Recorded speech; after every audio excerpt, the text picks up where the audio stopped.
that class was more than just an acting class to me. It was one of the most important things in Pat and I's life.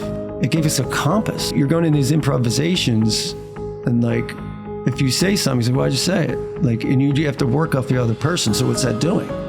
I'm listening, I'm relating, and I'm reacting. That's the idea of which they call the method acting and all that. After the first class, I was blown away. And it's all based in the truth.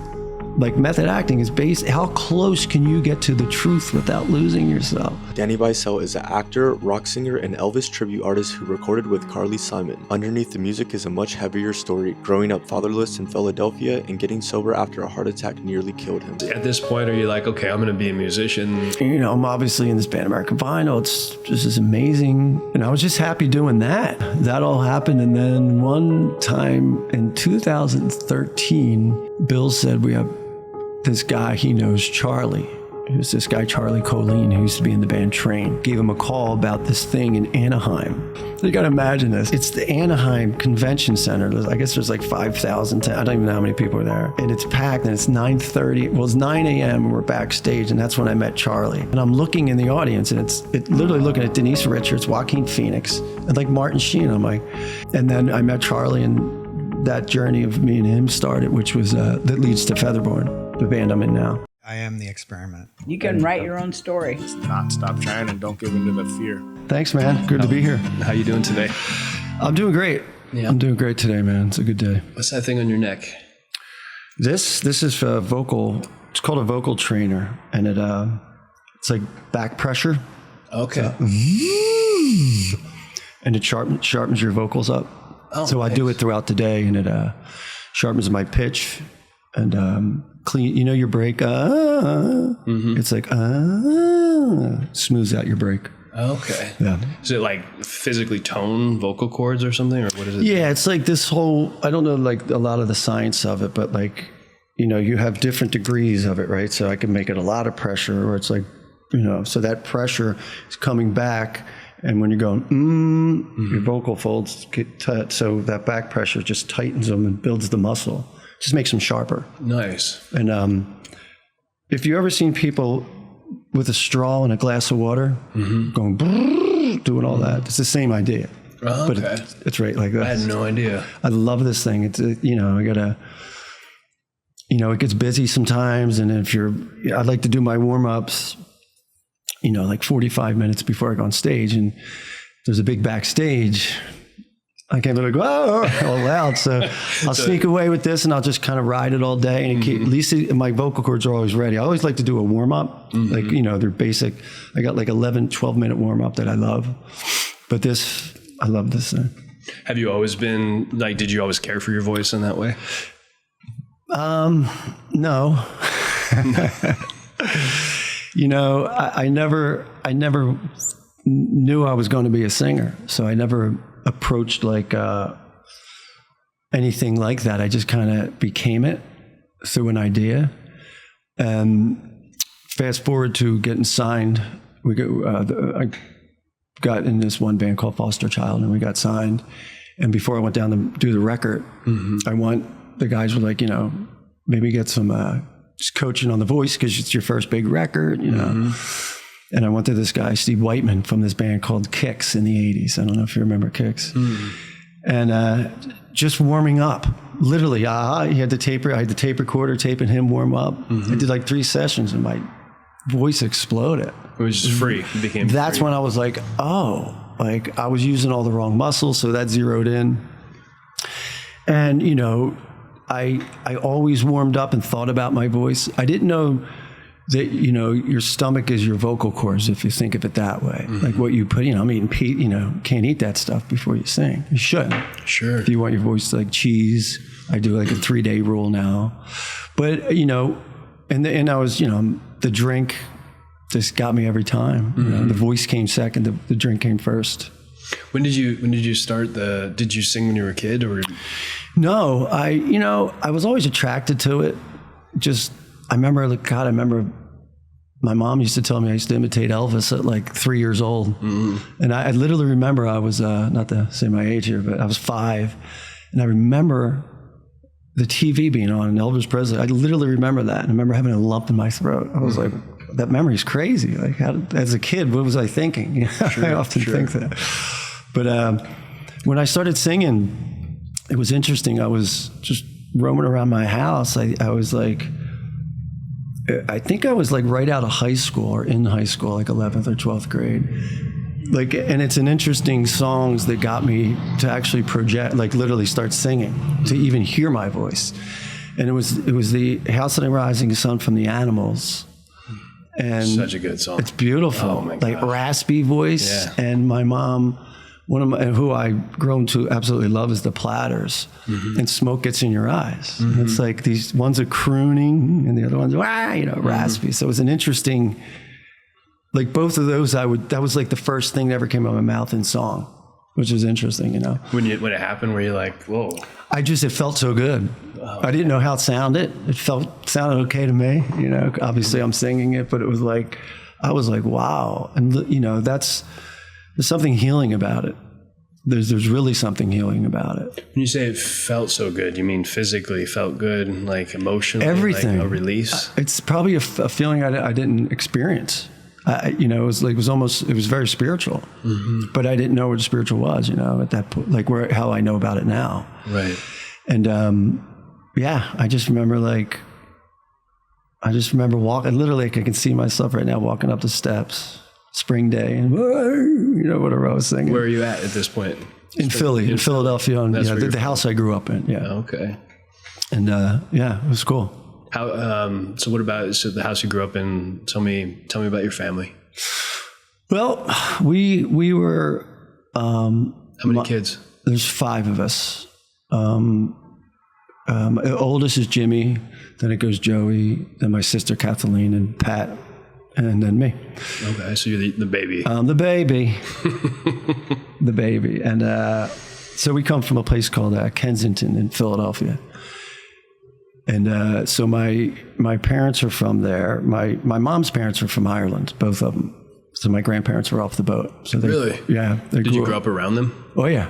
I didn't have I lost my pop in '73. So my grandfather was basically, he was the man in my life that raised me up. So yeah, all those Irish stories and the brogue. My mom used to have a wee brogue. Really? Yeah, it was pretty, kind of funny thinking back on it. So are you 100% Irish?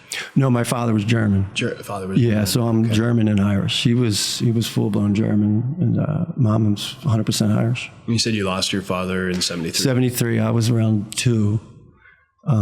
He was a Philadelphia police officer, and he was literally coming home from work. I think my mom said they were supposed to go to a shower or something like that, or a baby shower, and he went out to see the game. There was a World Series happening, and he shot down to watch some of it. And on the way back home, a couple blocks from our house, he was killed by kids drinking and driving. How about that? And 73. That was a lot of. How old was the oldest sibling at that time? Jimmy. I was 2. He was 11, 12. My oldest brother, Jim. Yeah. And they were, they needed counseling, my older brothers. And, this is in the 70s. Like, no one. Right. Yeah. But that's 5 kids, all under 12. Yeah. That must have been insane for mom, huh? I know. And, but she did it. My mom was, I guess everybody thinks their mom's a superstar. But, I look at what my mom went through and got us out, because the neighborhood, she always kept us out of the neighborhood somehow. And you got to raise 5 kids after that. It's like love of her life just got. So I assume, it was a lonely household for a couple of years there. And, when I try to think about those memories, you don't remember much of it, but. For you, it was just, there was no dad. Yeah. And she used to tell me, he used to come in and pick me up, and he was on night shift or whatever. And, there's one story she said, I actually put the lyrics in a song. He had this big leather cob jacket, and he would come, and my mom's, don't pick him up, the baby's sleeping, all that. And when he passed, she said, I was out of my crib, and I was at the closet on the arm of the jacket. I was like, that really happened? She's like, yeah. How about that? That was a powerful thing to say, Yeah. And somehow, it's the power of music, because when you write about it, there's a healing aspect to it. You know, even though that I didn't really know my dad. You know, I was so young, but you're 2, so I'm sure I know something. You know, there's some kind of, you know, I have like this thing that I'm not sure if it's a dream, but I remember this guy coming in and everybody was all excited. So it's like, you know, I don't know if that was real or a dream, but it's at that point in your life, I think before 6, it's implicit memories, right? So they store, you can't recall them, but they build the framework of who you are. Yeah. So 100%. Yeah. So the sound of his voice and things would have been imprinted in you. Yeah. You know, which is interesting, you know. So as you got older, you get to a certain age and it's like, is a conversation that we don't have a dad? Like, how does that go? Well, at that point, then, you know, it was me, Pat, and Kate, my 2 older brothers. You know, my mom would always, you know, it was like he was like Santa Claus. You know, like my mom would talk about this character, and it was like that. You know, it really was. But the way, you know, it was beautiful because like he must have been a really cool guy, because I'd meet older people later in life, and like, you know, they would get emotional talking about him, like. And it's so nice to hear that because I don't know anything about the man. Mm-hmm. And like, so she explained it in her way, and, you know, yeah. So it's like, yeah. That seems like it would have been a challenging thing for a mother with 5 kids under 12. That's insane. She would just been super strong. I mean, that's what I mean. They're, they don't build them like that anymore. I mean, to go through that and keep us, you know, at any second, I mean, we could have got lost in one of those neighborhoods and that's it. I mean, look at Kensington now. It's so awful. Look at that neighborhood. I was born. And there's like zombies on, you know, it's like all these, it's like riddled with heroin and fentanyl. It's so sad. Like a lot of my cousins passed that still live down there. A lot of friends I grew up with end up down there. It's a dangerous place. What was your dad's name? Joseph, yeah. Joseph. And mom's name? Roseanne. Nice. Yeah. Joe and Roseanne. Joe and Ro. Yeah. Joe and Ro. So so you said grandpa and grandma stepped in, or grandpa? Yeah. Wherever we lived, they were like right across the street every time we moved. Okay. So like, you know, we moved like after Kensington, we moved to this place called Wyoming for a couple of years, and it started getting bad. My mom somehow got us up to Frankfurt, and that's basically the house I grew up in. Okay. Yeah. How old were you then? We moved to Frankfurt. I was first grade, so I must have been around 6. So 77. I think I was about 7. Okay. All right. Because it was like first grade. Yeah. So that was like, yeah. And I love that place. God, I'd still live there if I could. Yeah. What's the dynamic like in the house with all the kids and everything? It was great. The one thing that my family's blessed with is how close we are. There's never an argument that lasted more than 5 minutes.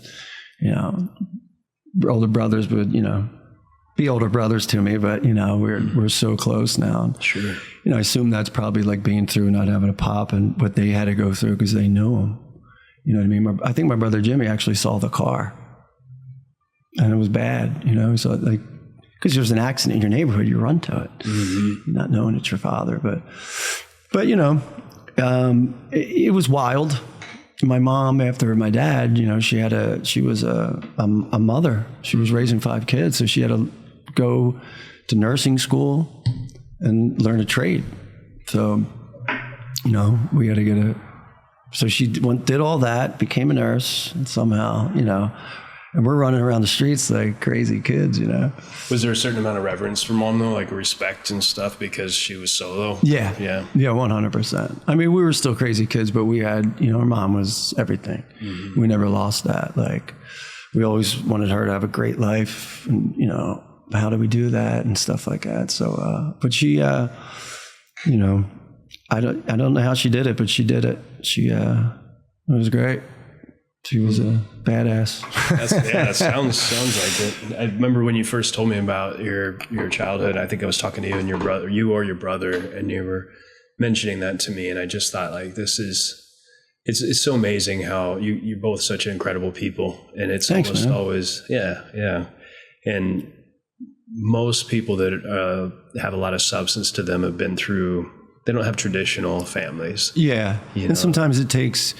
you know, it takes going through something like that to know, you know, sometimes I hear siblings argue and I'm like it freaks me out when someone's like, I haven't talked to my something for 10, and I get it. I'm not judging it at all. I'm just telling you, like, it's like, I'm like, wow, that's crazy. I didn't know that existed, you know? So you guys are all close. Yeah, extremely close, yeah. You support each other. Yep. That's amazing. Always talking, you know, always know where everybody's at. You don't have to. Me. My bad. It's fine. I remembered it after I called. So you said you were running around the street. Did you get in trouble, or were you? Yeah, were you a pretty good kid? Yeah. So we were, you know, we didn't, you know, I look back on it now and it's like, I felt so worthless, you know, like I wasn't, you know, it's kind of funny to look back now because you're just looking for some kind of, you know, appeasement, like someone to okay you. So we were running around with kids from one neighborhood, and like it wasn't the greatest neighborhood, and there was always, you know, drinking. And, you know, my poor mother, she's trying to go be a nurse, and I'm running around the street. I mean, 7th grade, to give you perspective, and I'm not proud of this. It's just kind of like I think about this now. And remember, like when I was in it, I thought that was normal. Mm-hmm. I would leave my house, go across the boulevard, as we call it, to one neighborhood, meet my buddy, and he already picked up a bang of crank or meth, take it to this guy under this railroad tunnel who would shoot it up and give us the rest. This is 7th grade. I mean, split it and do it and smoke a joint. So that didn't last long. So I don't know if the Great Spirit stepped in there, but what happened was we were in the neighborhood one time. I was telling you about this earlier, why we got put in that school. And it was always drinking, trying to get money for courts. I mean, like, I thought it was normal. Yeah. A 10-year-old kid trying to get court, which some places it is. It might be like in Philly, like at that time too, that might just be like life, you know? Yeah. I mean, and that's all it was, because, you know, you got a blue collar town, like drinking was everywhere. Mm-hmm. I don't care if it was a baby shower, wedding, whatever it was. There was a lot of drink there. Right. You know, and I get it. Mm-hmm. You know, it's just a shame that, you know, a couple of people get the affliction and it takes you. But the one time we were playing video games, and this one kid, you know, we knew him. He was from the neighborhood, and we all ran out. And we're, you know, mind you, we're like, I don't know, 10 at this time, 11, and we're grabbing him. Hey, give us some change. Like literally, obviously it's a long time ago. I would be honest about it. And we're like pinching his arm. Get him, you know. And so whatever happened, he went home.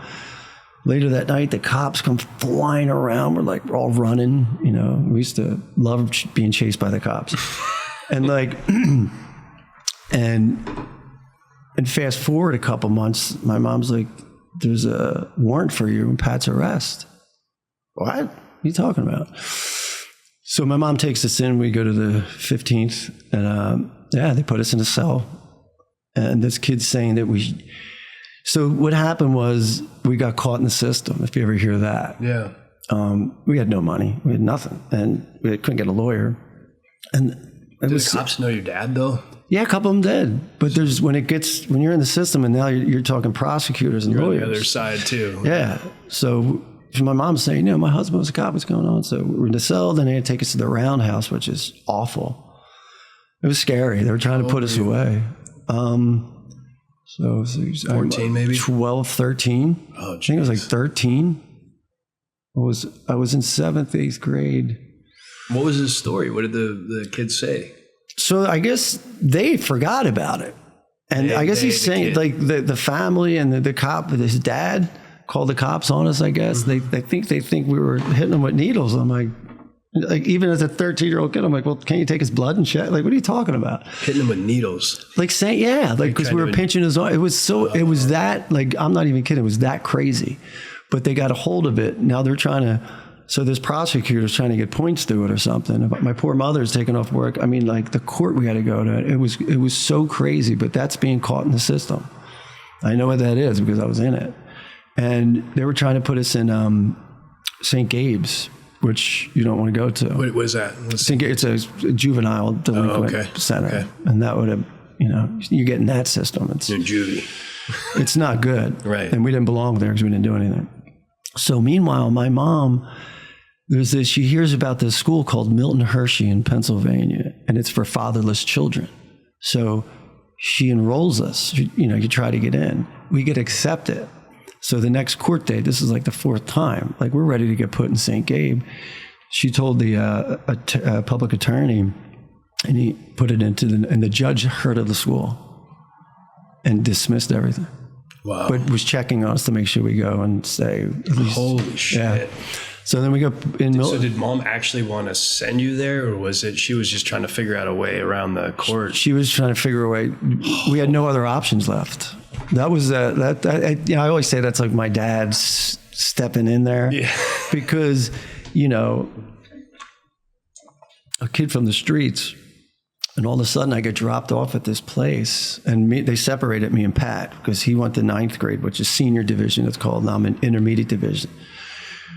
Who I was with my brother my whole life. How far away from, just to give an idea for the audience, like you're talking about, like, is it a few hours away, or is this like from where I grew up? Yeah. It's about 2.5 hours away. Okay. And it's out of Philly. You go up in the... Do you remember what it felt like when you were driving out there? Like, what in the fuck? Yeah, it was crazy. The driving out was one thing. The big thing was when I finally got dropped off. And that was something I wasn't expecting.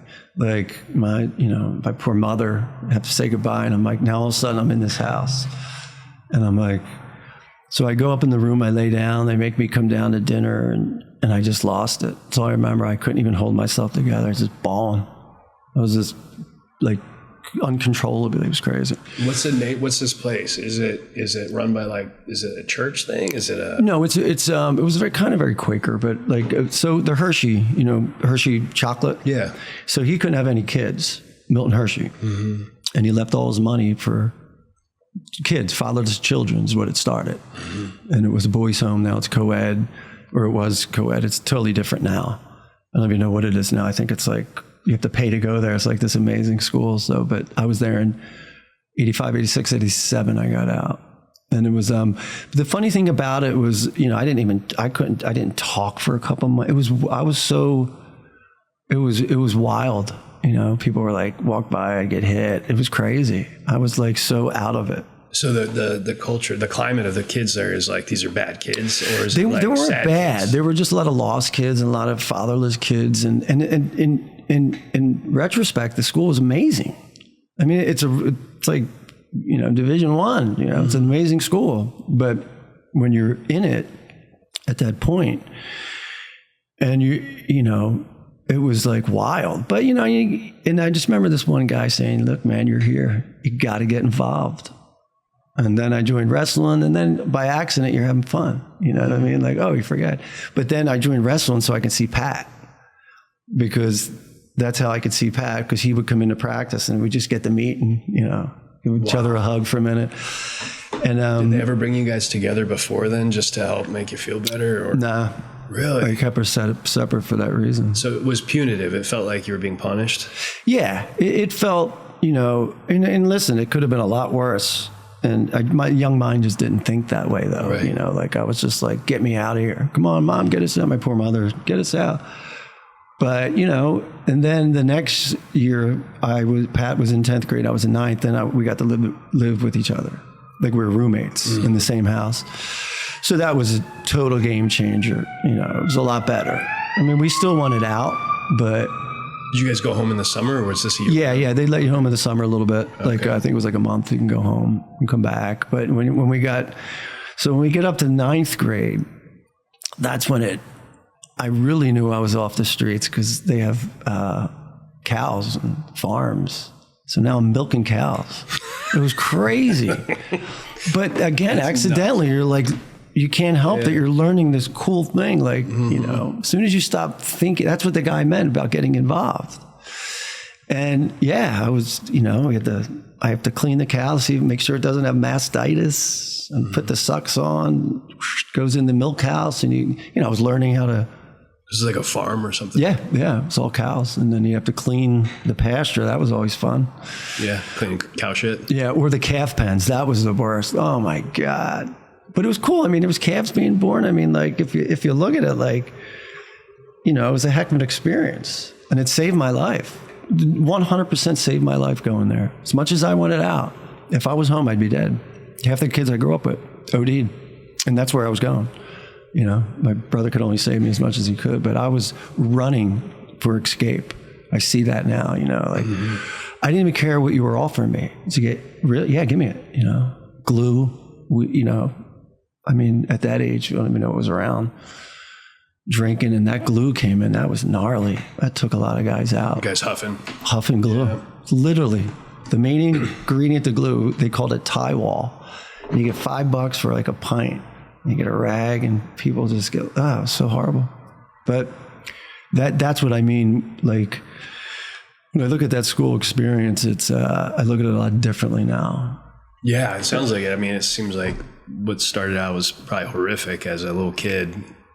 This is as tough as you are and as like on the street as you are. It's still like, I'm not home anymore, and I don't have mom, and I don't have my siblings. And it was just shock. Yeah. It was just like, wait a minute, what? Because even not having much and being poor and stuff like that, it was like, I mean, we're, you know, not there's poor. We weren't that, you know what I mean? There was a, you know, I believe in the system of like government assistance, so because when it's used right, it works. Sure. It saves lives. Yeah, you know absolutely. What I mean?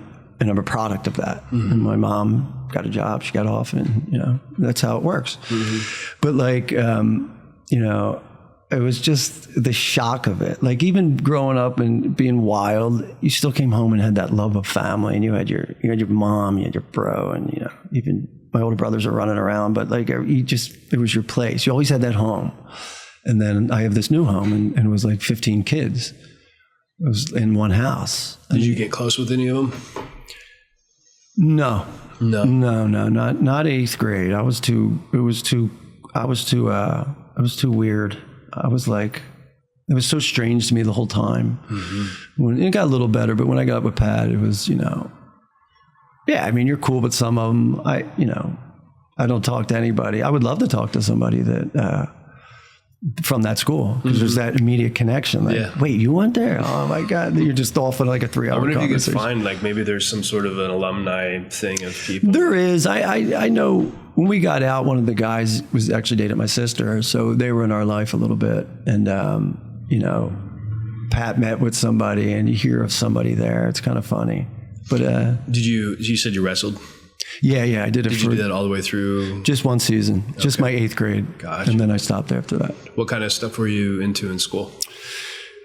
Just getting through it, really. I mean, it's funny because when I moved to 9th grade, all of a sudden I was getting honors. It was crazy. Like I started to, it's a shame because I think back, maybe if I just, because I got out we got out, I did 9th grade, so 10th grade I was back in Philly. And that was Pat's 11th grade. Okay. So, and I always wonder, what if I did the whole thing? Like, what would my life look like? Because it's such a great school. I mean, like, it's an amazing school. And, but, you know, I didn't really get into much. What did I get into? I mean, there's always, you know, you had to come home and go. So you had to wake up at 6, go, if you were on milk house or if you were on barn duty, then you'd have to get up and milk cows for an hour. Come back in, get a shower, eat breakfast, and go to school. And you just couldn't get that smell off. It was so crazy. So, like, then you had to come home and you had to milk cows. There was, like, always something to do. You know, you play basketball. But Pat was in the sports. Pat was playing, like, football. Okay. I just didn't get into any sports. I probably should have, but, you know. So that was my 9th grade year. And after that, we were out of there. Okay. Yeah. Do you remember, was it a shock to come back and go to school in Philly again? It was interesting. That's where the big change came in. Because remember back in the day, like a summer was like, it's like 5 of our years now. Yeah, you know, It was just, you know, when I think back on my childhood, I was like, it was years. It was like 2 years, if that, maybe 1. So just being away for that little bit, about 2.5 years, I came back and everything was different. I went and hung with my old friends one time, and it wasn't there. It was like half of them weren't there. Some of them were in bad shape. And then we get into high school, and I start getting high school friends. And now I'm, you know, meeting girls, going to keg parties. And so just being away from it was life-saving, because that road because we got, we were going to Catholic school. We got kicked out. Pat's we were in bad shape. Pat was ready to quit school. It was like, he was like done. So it's interesting when things come along like that. At the time, it was the world was over, but really the world was just beginning. Yeah. You know what I mean? Yeah. Like, I wouldn't be here if I didn't go to that school. And that's a fact. It probably, like you said, it probably saved your life. It 100% did. I feel that in my bones. It's like, because I know I was running to the drugs, and now I look at it like I was trying to escape. I needed that. I wanted to feel something, you know what I mean? Like now it's clear to me, but back then it wasn't. So you finished high school, different crew at that point, right? You're not going crazy. No, just drinking and partying and, your typical East Coast high school stuff, it was every weekend was a keg party, I should have been doing, most high school stuff. We had Bell Mountain where you go to. There's always this spot. We had Burholm Park. It's like this park we go to, or there was like 3 spots. If the cops were on to this one, it's this crazy game we'd play. Yeah. Then it was fun. I wasn't alcoholically drinking. And maybe I was, but I wasn't like, it was just different. You're in your late teens, your 20s. I was like a machine. Late 80s, early 90s? Yeah, so I graduated high school in 90. Okay. So. God, what a cool time to be going to high school, right? That was great. I know, 80s were rad. No phones, no. Nothing. It's funny, man. We it's caught like the ass end of like the best. Yeah. We really did, because it was before all that shit. No internet, no. Yeah, I think about it a lot, just how we were really at this tail end of something really special. I don't think we realized it. And you know what's funny? We were so much more connected then. And we think we're more connected now because you can just ring somebody. That's not the case. Because we were just in tune in a different way then. Because we weren't dumbing ourselves down. I could just pick you know what I mean? And that's real. And it's like, hey, what's going on tonight? Like, one person calls a house and like somehow 200 people show up. How'd that happen? We didn't have cell phones. It was just ways of doing things. And there was a different connection. It's a lot, I feel like the world's a lot colder now because of this whole internet thing. And, it might be wrong, but I just feel it. It's like,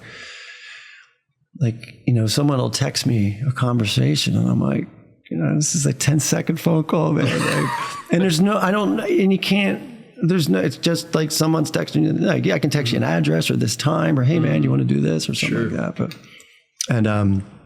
so that's why it's so important to not get lost in that, I guess, as Rich, our friend Rich Gurman says, rewild. Yeah, I'm 100% on board with that. I think it's interesting what I think is interesting is like we get these powerful tools that we could use in a good way. And then we, instead of like having discipline around it, we just wish they were gone, Yeah.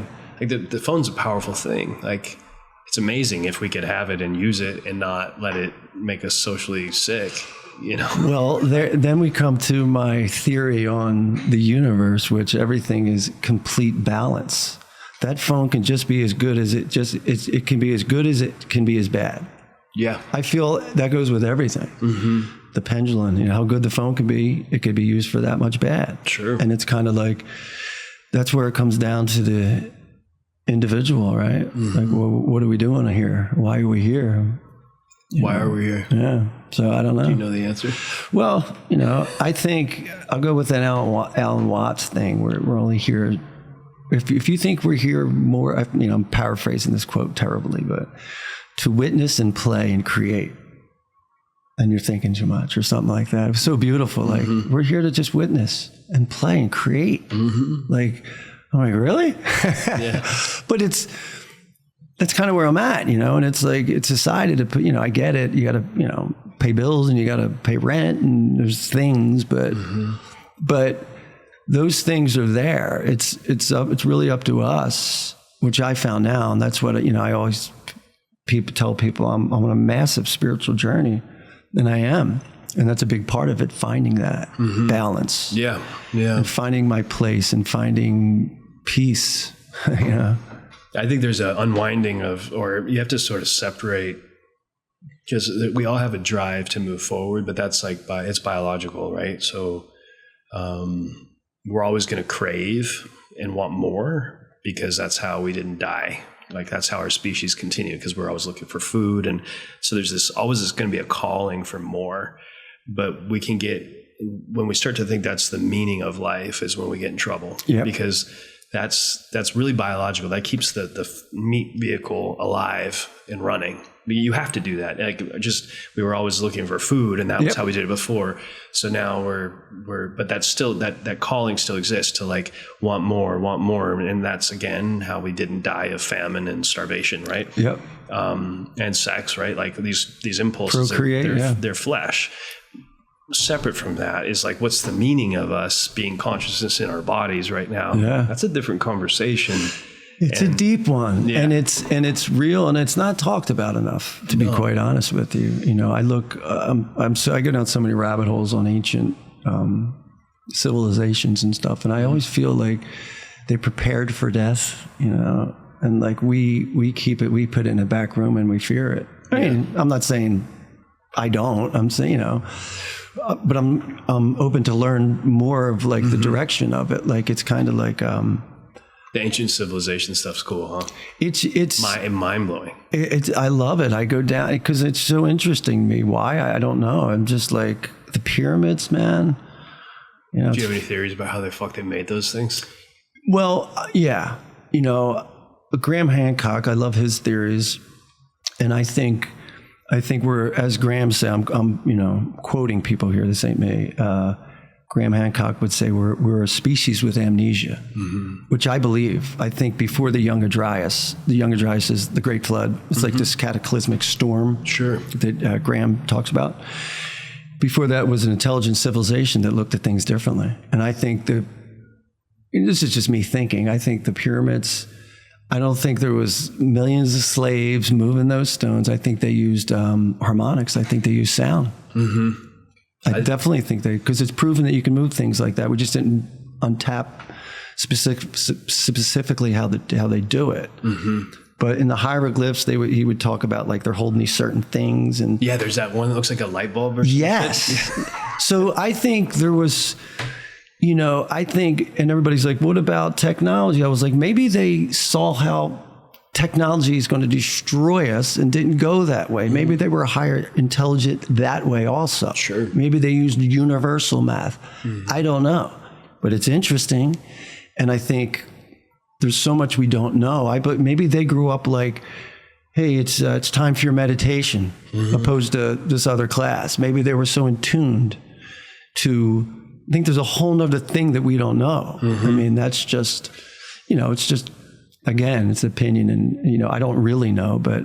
What's so interesting about it, Danny, is that you just all over the world, there's these large structures like this. And so clearly, unless they were either all talking to each other, or there was just some way that everybody knew how to do this, but there's so much evidence at the same time. Yeah, it's a trip. How's there a pyramid very similar to what? It's insane. Yeah. Then they get into the Anunnaki, and that's a whole other story. Yeah, maybe there was giants building them. You know that. That, you know what, I was going to say that. I thought of that theory too, because from the book of Enoch. You know, and that's coming out that was actual scripture. But, you know, if you're into that, still in the Ethiopian Bible, yeah.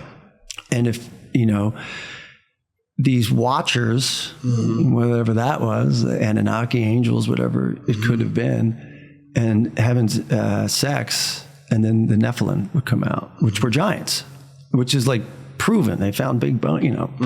So maybe the theory is a bunch of giants build the pyramids. I'd buy that more than they're just like.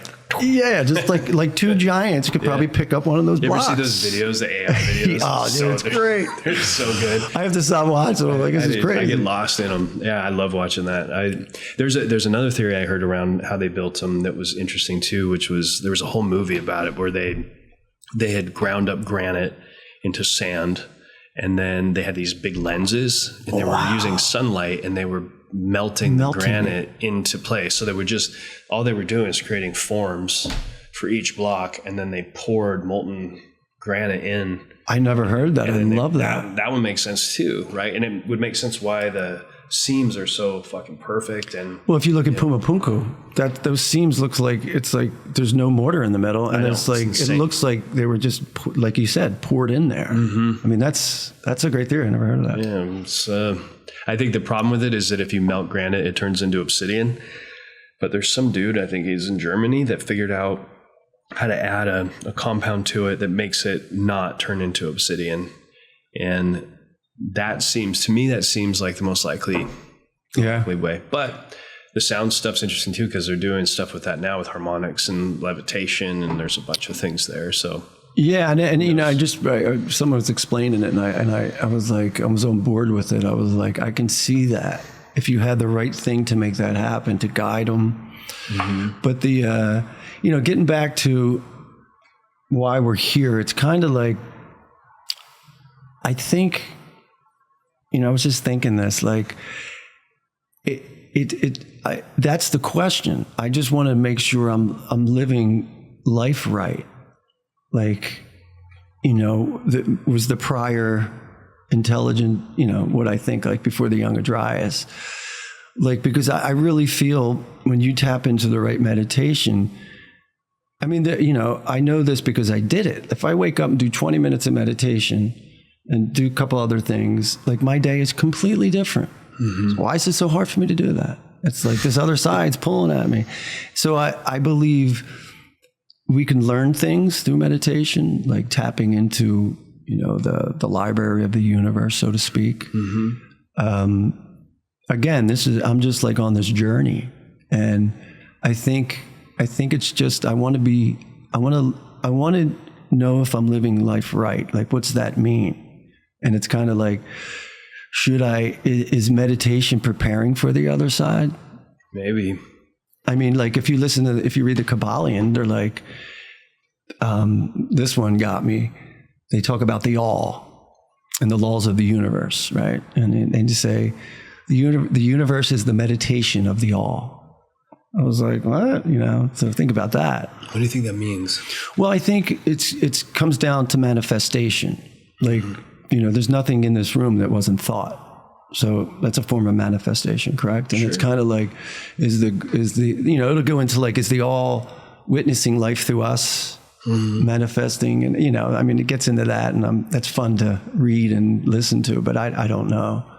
But I think right now, you could ask Heather about it. I've been like really obsessing over this subject at this point. And I feel, so I'm super interested in like how things are alive, which sounds weird, but looking at trees and people. And I was actually talking to a friend of mine about this. He's like a quantum physicist, and he's a brilliant guy. And just how all organic matter is decomposing, right? Everything's coming apart. But for some reason, life is pulling things back into order, right? Like, like if you take life away from anything, it just decomposes. Like even humans, right? Like life comes in and it's growing and it's trying to stay in order, and then it gets the information starts to get fucked up, and then it starts to decompose and it goes back into the dirt. But there's this life that's coming up through it. Yeah. And so it's like this force. And if you think of the world that way and you look around, Pat, sorry, I called your brother's name, Danny. If you look around that way and you see trees, everything, it's like, you see it everywhere. It's just life. I see it in people's eyes. Like, well, that's beautiful. I love that. We need to talk more about that later. And it's we talk about it now. I mean, I love that. I love the way that you're looking at that, because I look at like, you know, go as far as to thank my avocado tree for avocados, because everything vibrates. Therefore, everything has consciousness. Well, everything's getting pulled into order, and that's amazing, because nothing else, things without life just decompose, and they become, like even the universe is expanding. It's becoming more chaotic, right? That's the law of entropy. It's just things are unwinding, but life is pulling things into order. And so then I'm like, okay, well, what is the life thing, and what is consciousness? And that's really where so Alan Watts also talks about like if we were to sort of choose this journey, like remember that we chose this, like we were born into this, we grew into these humans, like we took up our home inside these bodies. Now we can look at everything. We're walking around and we're experiencing the world, and maybe that the whole point is just like we get to be here. Yeah. That's to it. witness and play. And we're here like, for a period of time, and then we go past here, and it's like, and so the adventure, it's like the good and the bad, all of it, like it's all part of it. And that, one of my favorite books is Siddhartha from Herman Hesse. Oh my God, it's the best book ever. It's like one of my top 3 favorite books. I think it's my number one, man. Okay. I like that because it was the one book I read that it was like the first book I really read. I mean, I don't know, didn't read much books back then, I was just trying to get out of the neighborhood at that point. And my brother Pat had it. Pat got into that kind of reading those books first. And I remember I put it down and I sat there for like 10 minutes like, whoa. And it just, something resonated. Like in the beginning of that, they're telling him what's good. And this is your Brahman. But he didn't truly know. So we had to go out and experience it and come full circle. And, I'm not saying that that's my life, but, maybe it's everyone's life. I think it's that's what I mean. I think that's the circle of life, whatever that means, whether it's trying to make it off the streets of Philadelphia or trying to figure yourself out in Newport Beach. There's no, everybody's like, oh, I had it worse. It doesn't matter. Everybody's got their own heavy, and that's all they know. Yeah. Whether you're a trillionaire or you don't have nothing, you could feel the same pain. That's the hard thing to wrap your head around. And once you do, though, it's more understanding to people. Like, you can't, you know what I mean by that, right? Like, it's like everybody's got their own thing. And it's the biggest thing to them, whether they're well-to-do or not well-to-do or whatever it is. It's very real. And I think that's, maybe it's just that simple. Yeah. Just come, and that's why I'm so grateful for the sobriety I have, because I truly see that now. Like the whiskey was my God. I made that my spirit. That's interesting. It's called spirits. That was like spirit. And I made it that. That was it. That was I was running to it, and it backfired and almost killed myself. And it's like, and now I'm in a true, I keep saying spiritual journey. I don't know what else to say, but that's pretty much what it feels. It's like you're making me see something right now. I think when you talk about it's your God, I heard, do you know who Russell Brand is? So I was listening to him, and he was talking about vaping and nicotine, and he was saying how, he would find himself driving, after 10 o'clock trying to find a vape shop that was open to, and he was like, nicotine. And he was like, and then I realized it was my God. And I was like, that's interesting. And he goes, because anything in your life that controls you when you don't want to do something, but you have to go do it, that's your God. That's what you're making your God. Yeah. And so if you start looking at your life through that lens, and you realize that if you don't put God in your life at some point, like power greater than yourself, that's not something that's destroying you. Like seems like we're always going to be looking for something. Like you could kind of see like what your God is. Like you said it better than me. Yeah, no, but that's, I didn't know he said that, but that's very true. And it's interesting. It's like, I always felt that, man. I always think in visions, and I always had this vision of a wire from me to the universe that was like disconnected. It was such a specific vision. And I always think, the Great Spirit works in the realm of thought. So I always think of thoughts, I try to follow that thread, like, why did I have that thought, You talking about like a intuitive thought, that just something pure? Yeah. I just think of like that vision popped in my head, and I was like, wow, that's a very specific thing. Like, what does that mean? A broken wire? Like I saw it going to space, and just like pictured it. And I'm like, wow, so to me, that was telling me I'm so disconnected. Are you now? No, I'm on a good path now. I'm not there. And I'm okay not being there. I'm a work in progress, and that's at least I'm a work in progress. Not working the other way, but some like the pendulum. 3 elated days, and I have 3 days I got to get through. And I'm finally learning to get on the path of living one day at a time. Like, you got to do your stuff, but like really staying within the day, just like, wow, what a day, and it's such the more I have peaceful, good days like that, and the fear is not there, or the anxiety, wherever that comes from childhood or whatever, that's something, that's the work you have to do. I have to do. I like that one day at a time. I mean, what's awesome about one day at a time is it's like an amazing tool to avoid relapse, right? And to get through craving. It's like, I just have to get through today. So that's beautiful. But then secondarily, if you truly live that way, you become someone who's in the moment. Oh yeah. Krishnamurti. Yeah.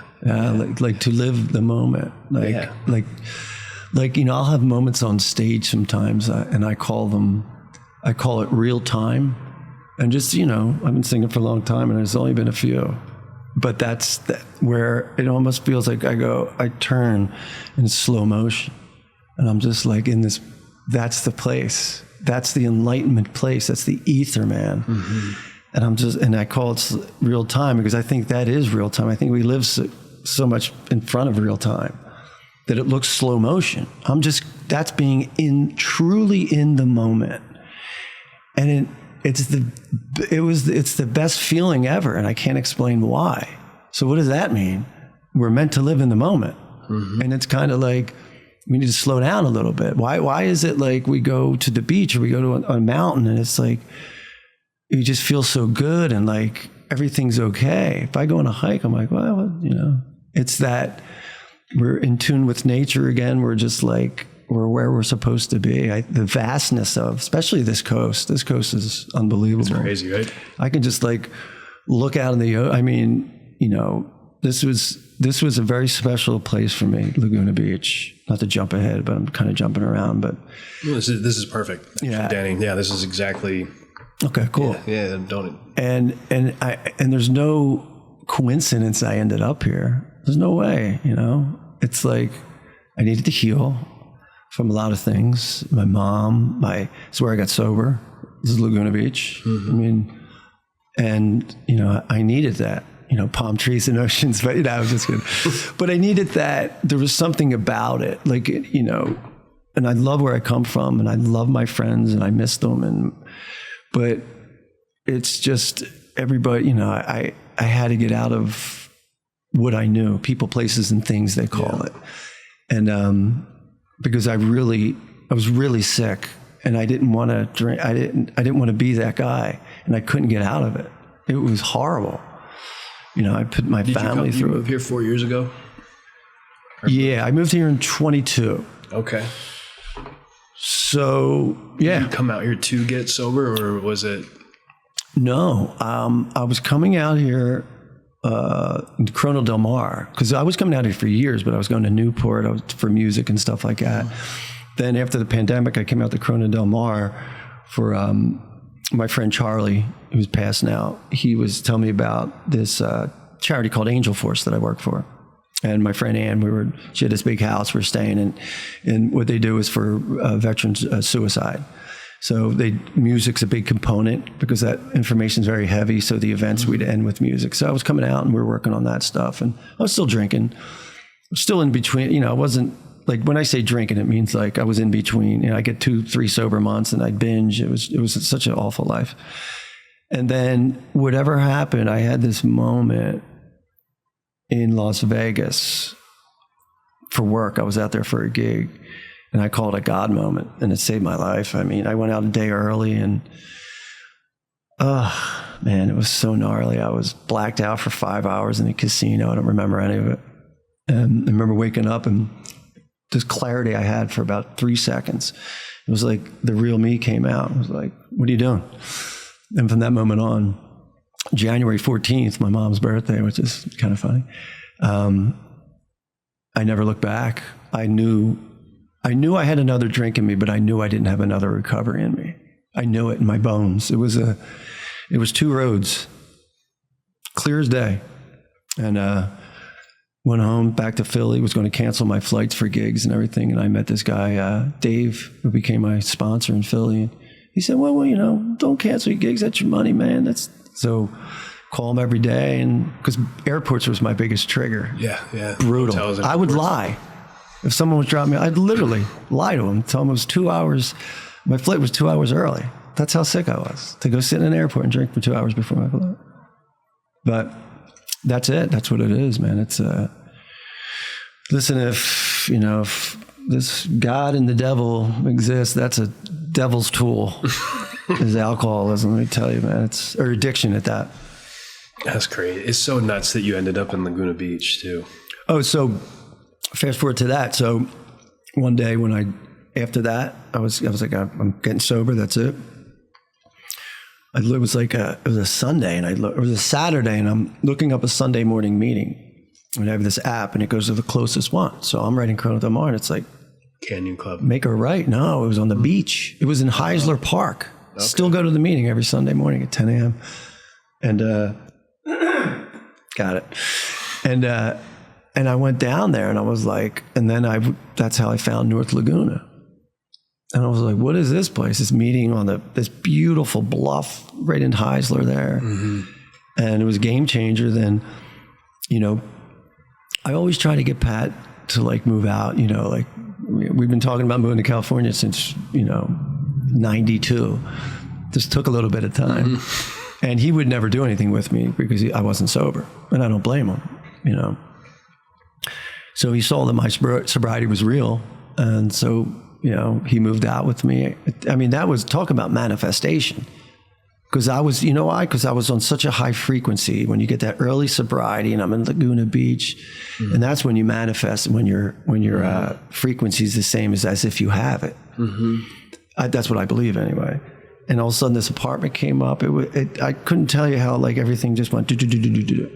The next thing I know, I'm in Laguna Beach. It was a rough first year because my mom was sick and we didn't know anybody. Yeah, not really. But now we know all you guys, and what a beautiful life. Mm-hmm. Peaceful. It's a chill town. It's great. Yeah. Yeah, it's its own special little magic spot in the world for sure. But I'm so grateful. I'm just like this person, just grateful for every day I get because I almost didn't. And it's kind of like, to be in Laguna Beach and have those days, that's why I'm so worried about finance and my career. I'm like, let's just enjoy this day because mm-hmm. you're here and you got cool stuff in the future, and just let's, and that's what made me learn, because I was a little anxiety ridden the first year about, it's a big thing to take on. All of a sudden you're living in California, changed my license that I never did. It was like, whoa. So, it was a big move, but it was the right move. Mm-hmm. It was definitely the right move for me and Pat. Yeah. For me and Pat. Yeah, he's doing well too. Yeah. And were you guys always, so you've been touching on music this whole conversation a little bit. We talked about acting and theater too. Yeah. So how did you, from Philly, how did your musical career sort of launch, and then? That's interesting. It's very interesting. So after high school, 90, I graduated. So 91, 92, I'm flopping around the house. I was landscaping. I always had a job. Since I was 10, I always had a job. And, beer money, just me and my buddy. Actually, it's my brother-in-law now, this guy Bopper. And we were just, you're just living life after high school, a couple of years. And I remember I was always in the old movies. I love James Dean. I just love James Dean. And I knew about, I'd get rented the tapes, VCR tapes of old movies. Yeah, Rebel Without a Cause. East Even's probably my favorite. That was his first one too. And found out about the Actor Studio. And Brando went there and all this stuff. And, and me and Pat were in the living room. My mom's like, hey, I found this thing. Pat still got the article. And it was an acting class. And the guy said Actor Studio, which was when we heard that, we're like, hey, that's where James Dean, you're a kid. And lo and behold, we found gold with this guy, Sidney Kay. He was, he met James Dean. He was Sanford Meisner's assistant in the Neighborhood Playhouse in New York. Wow. He was an assistant to Meisner when Diane Keaton was a student. Diane Hall, which her real name is. Mm-hmm. And God rest her soul, I heard she lived in Laguna for a little bit. She lived in my house. That was, oh my God, are you kidding me? I sleep in her old bedroom. What? Oh my God, that's so rad. Yeah, it's cool. Wow, what a story. And I always wanted to meet her, to be like, hey, mm-hmm. Sidney Kay, I thought it'd be a cool thing. And obviously I love Diane Keaton. I think she's amazing. She's a legend. She's a total legend. It was funny when we first moved there. People That's so cool. I didn't know that. And try to take pictures, and I'd be like, yeah, no, this is, we're not that important. That's not us. But it was a big deal for Rick and Laura, who owned the place, right, for them, because they were really close with her. Oh, wow. So really yeah. It was hard for them. What a loss. Yeah. What a beautiful soul. Wow. Anyways, so this is crazy. So people who don't know, like, I know a little bit about this. You got Konstantin Stanislavski from Russia. A bunch of people go over and learn from him. They all come back. And you take it from there. And then Meisner, Adler, Strasberg. We have some time, right? Yeah. All right. Yeah. So, acting before Brando, they say, what do you say? What do you know? It was all that back and forth until Brando brought True Emotion. But that comes from, Brando's talent, obviously. So Stanislavski had this idea of, he used to watch his family. Like, what is really living truthfully under imaginary circumstances really look like? How come the depth an actor can penetrate his innermost feelings and reveal those feelings through the action of the play? How do we get there without losing ourselves? Which was think about that. That's amazing. So from that idea, created the group theater. So in New York, there was it was literally camps, summer camps, which started the group theater, which is like Sanford Meisner, Lee Strasberg, Stella Adler, was it Bobby Lewis and Harold Clurman? I think that's... You just named the big ones. That's the ones, right? So from that, they would be doing plays, and Clifford Odets, who was actually my teacher's mentor, Clifford Odets was the writer of the group theater that was called, and they'd be put on plays and stuff like that. So, they started, fast forward to Sanford Meisner started the neighborhood play. A lot of them had arguments on how to do it. And from what I know, I'm sure there's deeper stuff, what I know from just what I know is like Strasberg was more sense memory, the actor's studio, which is and I used both in my class because my teacher had all these people, that. Meisner and Strasberg combination is good. That's just you learn to play off the other. Exactly. And, I get notes out of all of it, but Meisner's was definitely, I find, the healthier way, because it was I did a sense memory when I was in class and improvisation about my father, and I was coming into the people that was the driver that killed him. Yeah. And my objective was to tell him, you got to leave town, that you got to go now or else or whatever. And that was heavy. And I can see why, because I had to go back, I had to think about real life stuff and then shake it off and come in the room, and so I tried that, and it does stick with you, fast forward. Strasberg fucked people up? I don't know if you ought to be, Pacino, that's Strasberg. If you could hang in there with him, I think he was dynamite, but I think he could have probably fucked a couple of people up. But Meisner was more real life with imagination, which I was that's it. That's how I write music now, because everything I learned in acting, I just went like that. I never studied music. I know nothing about it. So it was a very interesting take on music now because I'm using acting notes. So anyway, that's the idea of which they call the method acting and all that. So Pat and I went down to the class, and after the first class, I was blown away, because you got to remember this was good. That class was more than just an acting class to me. It was one of the most important things in Pat and I's life. It gave us a compass. I didn't have to talk to girls or nothing like that. And now you're doing these improvisations where he's an ounce of behavior is worth a pound of words. Less is more. What? Shut up and listen. You know what I mean? And it's so you're going in these improvisations, and if you say something, you say, why'd you say it? And you have to work off the other person. So what's that doing? So I'm listening, I'm relating, and I'm reacting. And it's all based in the truth. Method acting is based, how close can you get to the truth without losing yourself? Yeah. And that's what I still call, that acting, I guess, my first love. I'm a singer now, but I can talk about it forever. It's such a beautiful art form when it's done like that.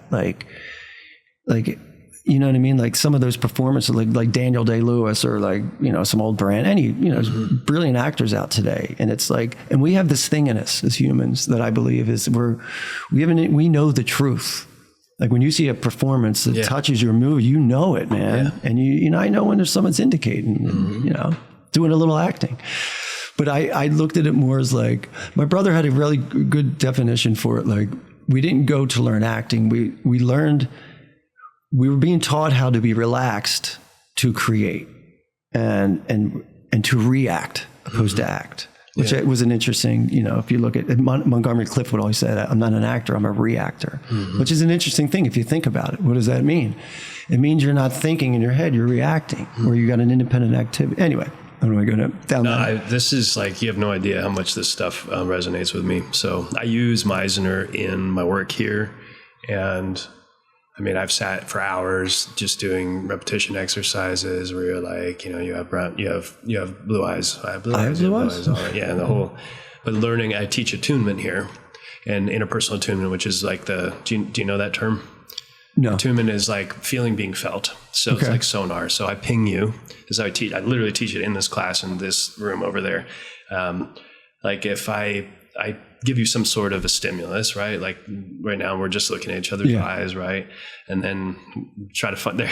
So you gave me a smile. I'm smiling back. Right. So you feel being felt. So meaning that somebody feeling being felt is like, if I ping you a sonar and I see a reaction, then I can feel that reaction, and then it now starts this circle, right? So, ping pong game of the impulses. Yes, exactly. Yeah. So there's actually areas of the brain that are dedicated to that if they're removed, you can't do it anymore, right? Wow. So it's and so we teach about it through interpersonal neurobiology is what we teach here, but it's so crazy because I've sat in Meisner classes. I mean, I did all this stuff in college, and so much of it is.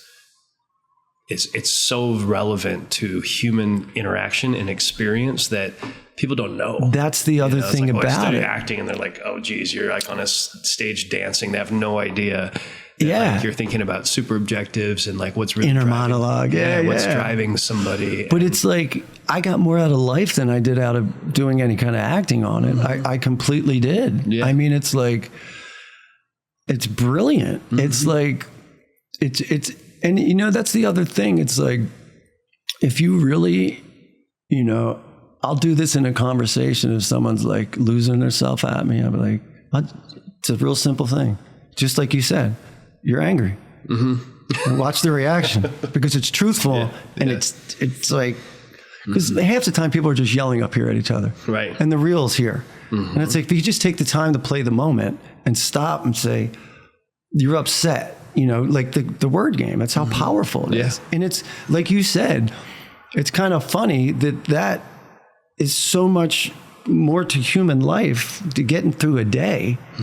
And you put that on screen, it's brilliant. Yeah. Do you know that, have you ever, you know how people look at babies and they make faces at them? Yeah. And then they go, oh, and they laugh back, and then the baby makes a reaction. That is literally like the brain from 18 to 24 months is developing the attunement part of the brain, and that's when the baby realizes they're not alone because they can't talk yet. So when they see, they're like, oh, mom made a face, I made a face back, and then mom made a face again. Now the baby's like, wait a minute, there's a world outside of me that I can get down with, and I know that the internal part of me is visible in the external, and it starts to connect us to other. This is why it's really important to look at children in the face when they're young. If you don't do that, it can mess them up. But yeah, I think about this stuff all the time. So it's powerful stuff, man. And it's like, and I remember my teacher saying that we're dealing with, you know, because you're dealing with, you know, the thing about that class was I didn't know it was part of like. I wanted to go there. I wanted to go so deep. Like a lot of people don't like to go there. I was like running. How do I get there? I want to get it and go, you know? And I remember like, you know, I remember doing the improv about my father and he, you know, how you do an improv is I have an objective and I walk out of the room and he'll give the other guy that has an independent activity or whatever, there's another objective. So when I walked out, I didn't realize when I came back in, he was an alcoholic. He made him an alcoholic, and there's bottles on the stage. And when I saw the bottles, this is how in tune my teacher was. I was like, it didn't throw me out, but I grabbed them and I broke down as if they were my father, the bottles. And I remember, I mean, it was like heavy. It was, I wasn't losing myself. I was still, I was on, acting or whatever, but it was real. And then the prom got done and people were like, wow, it was amazing. My teacher's like, well, this is how important it is to work off the other person. I stopped working off him and start working off myself. Yeah. I was like, that's the Meisner part of it. That's the Meisner part. You can't, you still, the other person's there. So more like this, and because he affects everything I do. I mean, it would have passed as a really beautiful, emotional scene, like, wow, because it was real. But how do we make it better? You went in when you should have been still working off, you still got to work off the other person. So just like that idea of that, like, I mean, that was a big life-changing thing for Pat and I mean, huge. I think you just kind of took Strasberg and Meisner and you just showed how two things were happening at the same time, because the Strasberg thing is getting so caught up in it, right? Like, I heard stories used to keep people awake for a couple of days just so they were emotionally raw. I mean, there was one, I knew a director who cast a kid in a play who had actually killed his own mother. Like when he was a child, there was some crazy thing where he killed his mother and he ended up out of jail. And people found out later that he was cast in this play because he had done that. And he was playing a kid who was going to kill his mother. Is that Elia Kazan, maybe? No, he's notorious for. But he did the same director. Shit. Yeah, I mean, putting James Dean and the other guy in the same house when they hated each other. Yeah. Right, like. But Strasberg, I mean, I think a lot of that, at least my opinion of it, is like super self-absorbed. Whereas Meisner was like, so you went on and you had this beautiful moment that Strasberg would have loved. Your teacher had a combination of both. And so like, exactly good. But the Meisner side of this. You're exactly right. It's kind of cool. It's like you tapped in, and I agree with it. He's right. Like as far as, it's good you had emotional breakthrough there, whatever that was, but we're on a scene here. You got to deal with the other person, and he's right. And I knew it. And it was like, it doesn't sting at that point because I was in there for a while. It's just like, there's always a note. There's always a note. There's always a note. And I love that there's always a note. But so you go through that. How long did you spend? So Pat and I started that around 93. You did it for years or? Yeah. I was in there until almost 99, 98. Or no. Shit. Yeah, Pat left and went to New York. 98, 95, 96, 97, 98. I think around 98, 99.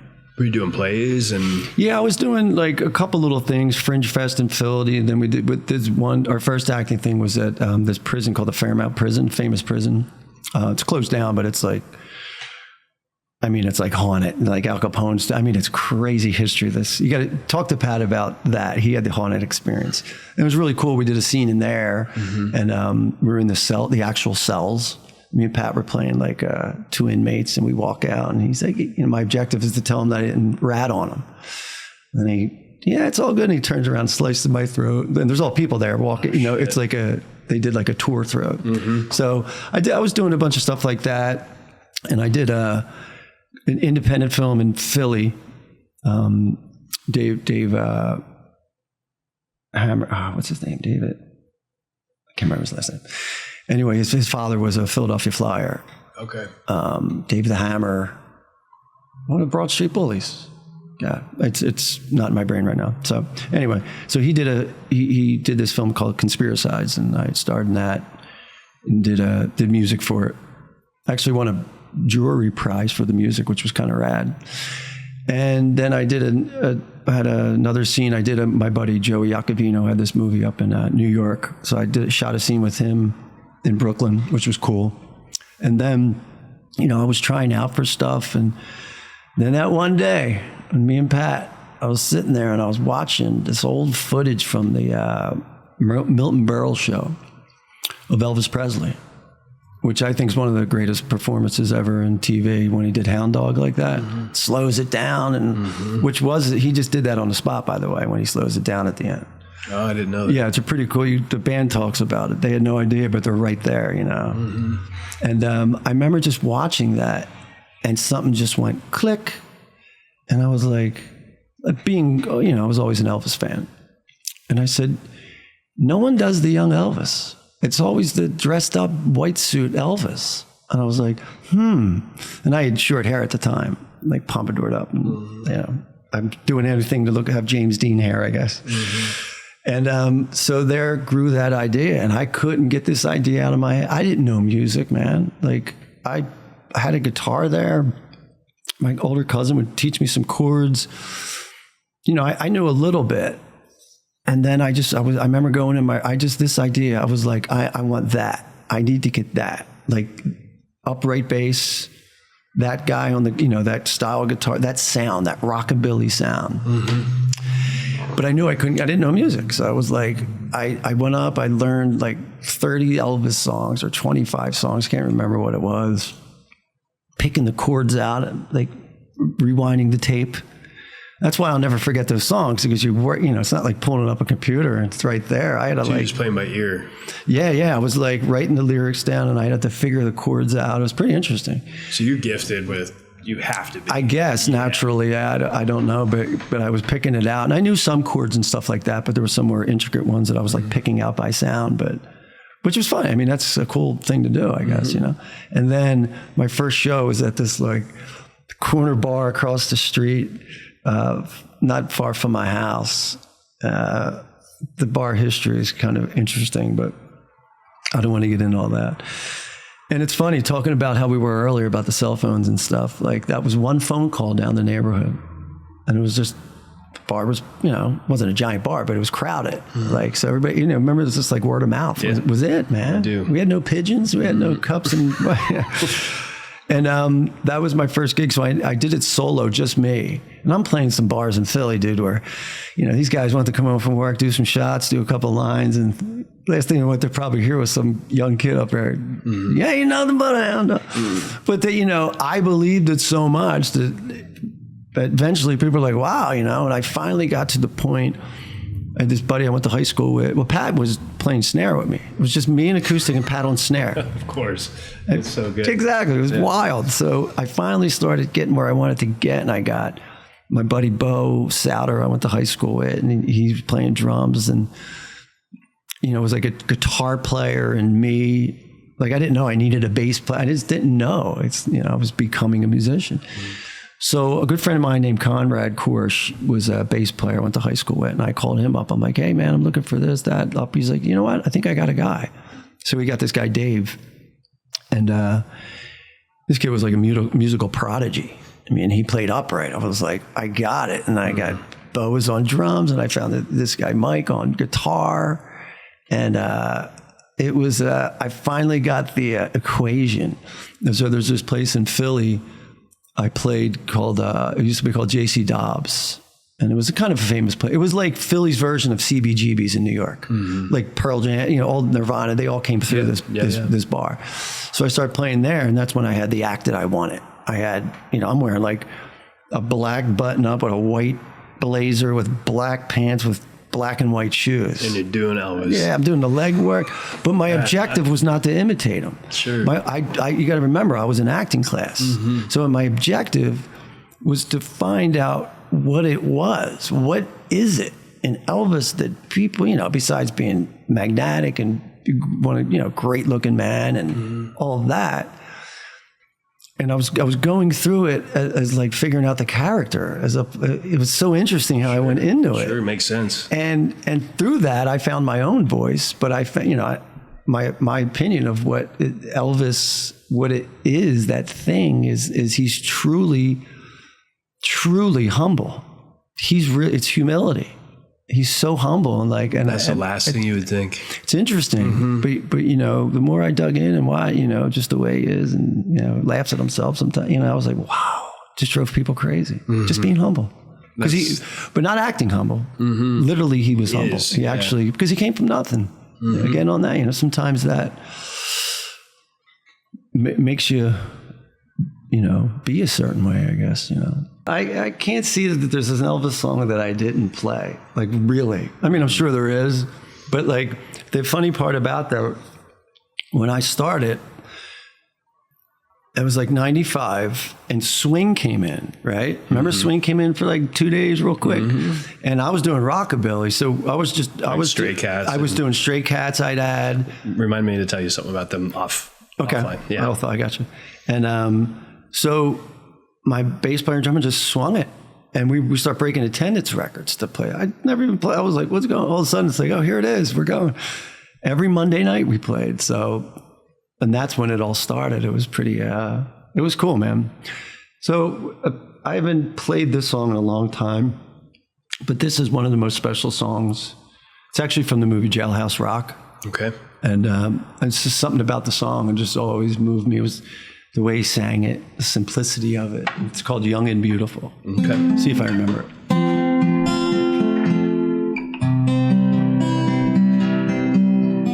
You're so young and beautiful, and I love you so. Your lips so red, your eyes that shine the stars that glow.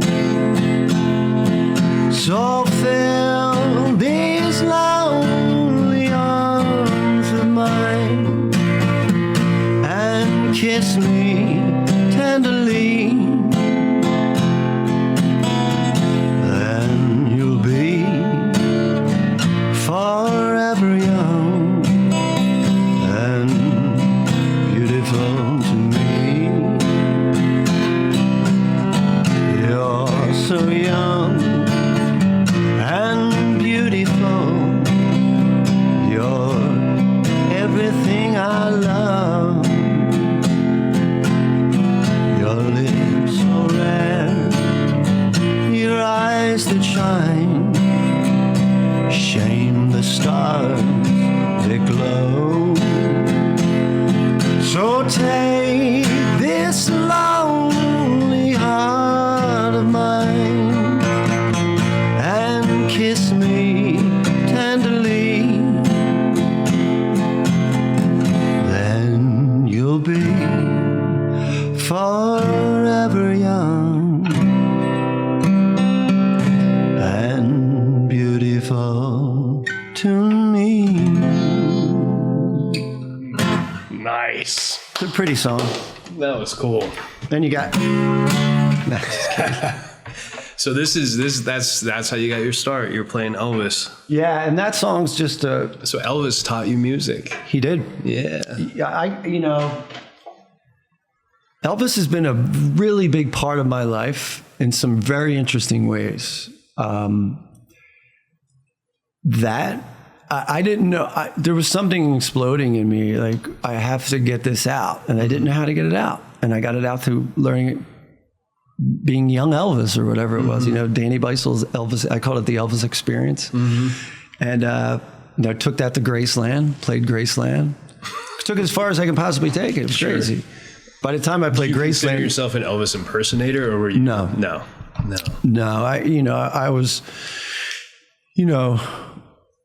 I wasn't aiming to impersonate him. Right. I did things that he did, and I kind of made it my own, like that shaking and all that. You got to make it your own, and all due respect to impersonators, I saw some fabulous impersonators. It just wasn't what I was going for. I was going more of like trying to find I found myself through it. Yeah. So subconsciously, that's what I was trying to do, because all of a sudden I had like a voice that was mine. That makes so much sense. Yeah. I could see it like you're putting on a character, and it sort of gives you permission to. Yes.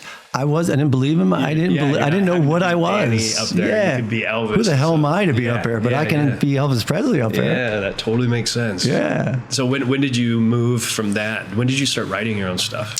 Well, at the end of that, it was kind of interesting because as I said before, I used acting a lot. So I mentioned before about Clifford Odets. So I always had a book of his plays. We would do scenes, Pat and I or whoever, guys in class. And one of his, I used to write, when I started writing, I didn't know, I wasn't a writer. So I would take a title of a play. So my first song I wrote was Awake and Sing, which is a Clifford Odets play. It's not about the play, but I was like, Awake and Sing. Like, wow, what a statement. It's biblical. Awake and sing, ye who dwell in the dust, and the earth shall cast out the dead. It's actually in the Bible. I found that out later. And I started writing. I was like, oh my God, I wrote a song. It was like craziest thing. And it was, it's like still one of my most beloved songs. And it's funny how it worked, like it, verse, chord, like I could record it today and it would be good. And so through that, and, I was a little, and then you start partying a little harder. Like, it's funny, when I first did the shows with the Elvis Experience, there wasn't even a thought. Because one thing I learned in Sydney's acting class was like, don't ever disrespect the stage. It's like, that's church. It's a form of church or whatever you'd say. And like, to be drunk, no. I always remembered that. And I never really drank when I first started because I didn't need it. This was, it was new. It was this thing I was so excited about. And then you keep doing it and they're like, I took it to Graceland. At this point I got long hair. I'd more look like a blonde Jim Morrison. I'm singing the Elvis Experience. Now we're doing some Zeppelin in it. So it was kind of, I didn't know where to go. And then I actually met this guy named Brian Quinn. And when I met him, we just hit it off. And like, we knew each other from playing the same clubs. He had this band in Philly that was really one of the biggest bands called Octane and stuff like that. And I don't know, when I met him, we started playing together and he had like some songs we start writing. And he knew this guy, Kevin Miller, used to be in the band. He actually is back in the band Fuel. He was the drummer of Fuel. So they must have did shows. So he left Fuel and he's like, hey man, let's go up. He wants to go up and he wants to create a band. He's like, I told him I got the guys, Danny's a singer, blah, blah, blah. And we went up there and then we had this band Foster Child. Now, welcome to the original arena. I was so green. I think I was still like shaking on stage. Like, nah, dude, this is the original band, bro. What are you doing Elvis for, man? Keep that leg in check. And that was a growing experience, A lot of it was stressful and because I was so green and I didn't want to be the guy that didn't know, but I just didn't know, man. It's like, it's okay not knowing, I was working but that's part of my, I got to look at that as a pivotal part of my journey now. Not then. I was like, how do I get out of here? But, and then fast forward, we were, show me a fanatic, I'll show you success kind of thing. Like we were up there 3-4 days. We were just like in it, rehearse. We're writing, like we'd leave rehearsal, me and Brian go home and write 4 songs, come back in, we'd work them out. It was crazy. And then Kevin had some decent contacts still. And we got signed by Jeff Hansen, which was Silent Majority Group out of Florida. He used to manage Creed, the band Creed. And then we got signed again, like sistered up to Warner Brothers, ILG. In New York. I was rad. I was like, I'm in New York City signing this thing. This is great. And that was beautiful. It was a great experience. We made a great record. It was a 4-piece hard rock band with, whiskey drinking, hard rock band, all that stuff. And, that's when like the alcoholism started rearing its ugly head, or blackouts and uncontrollable, don't drink, but I have to drink, And it was a great band. We toured, did like 2 tours. It was a great album. And around 2010, so Foster Child started around, I met Brian 2003. I'd say about 2005, Foster Child started, and we closed the book on it. We got to leave the label. It was a lot of things happened, and it's a long story. We were out with this band, and half my band joined that band, and it's a nightmare.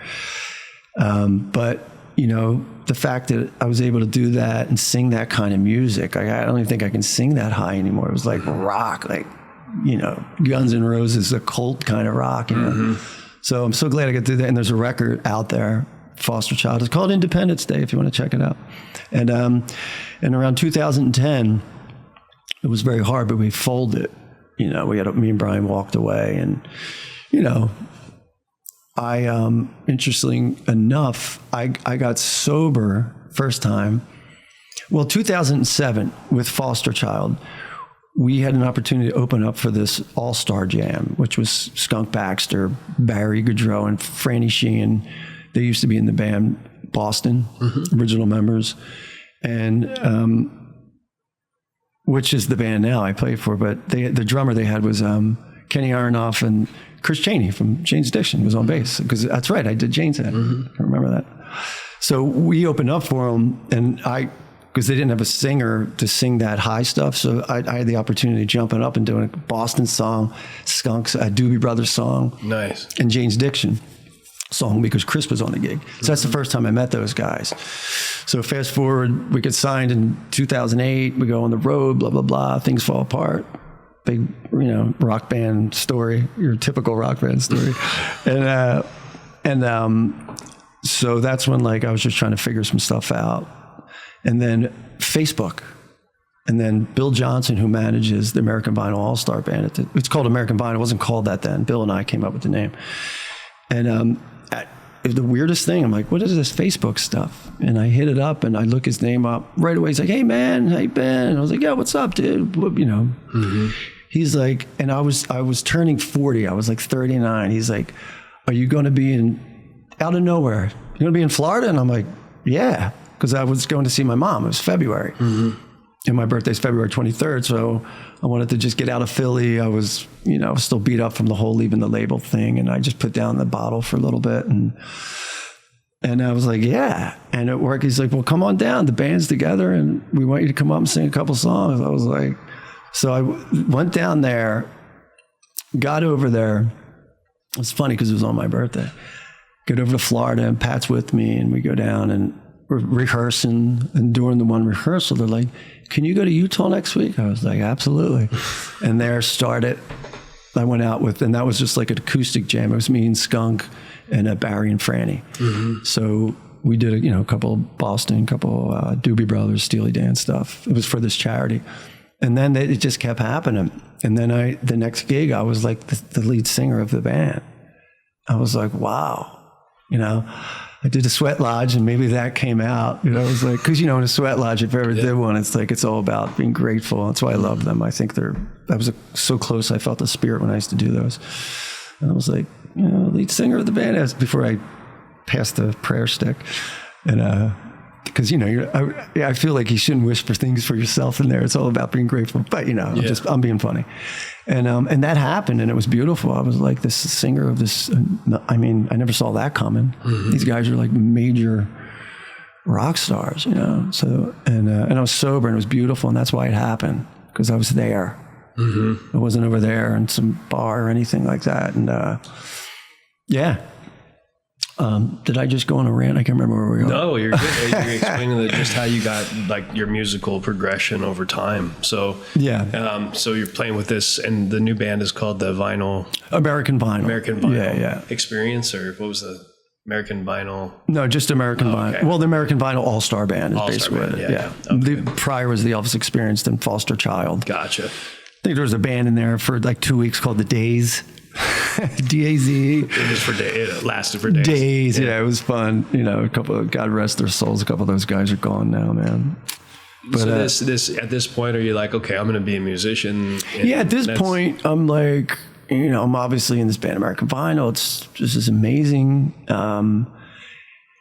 And I was just happy doing that. I was kind of like just doing some other gigs in Philly, just to make money during the week, because the vinyl, we weren't playing all the time. It was like, once every other month or a couple times every other month or whatever it was. The gigs were just, because it was actually a new band, And so, yeah, that all happened. And then one time in 2013, Bill said, we have this guy he knows, Charlie.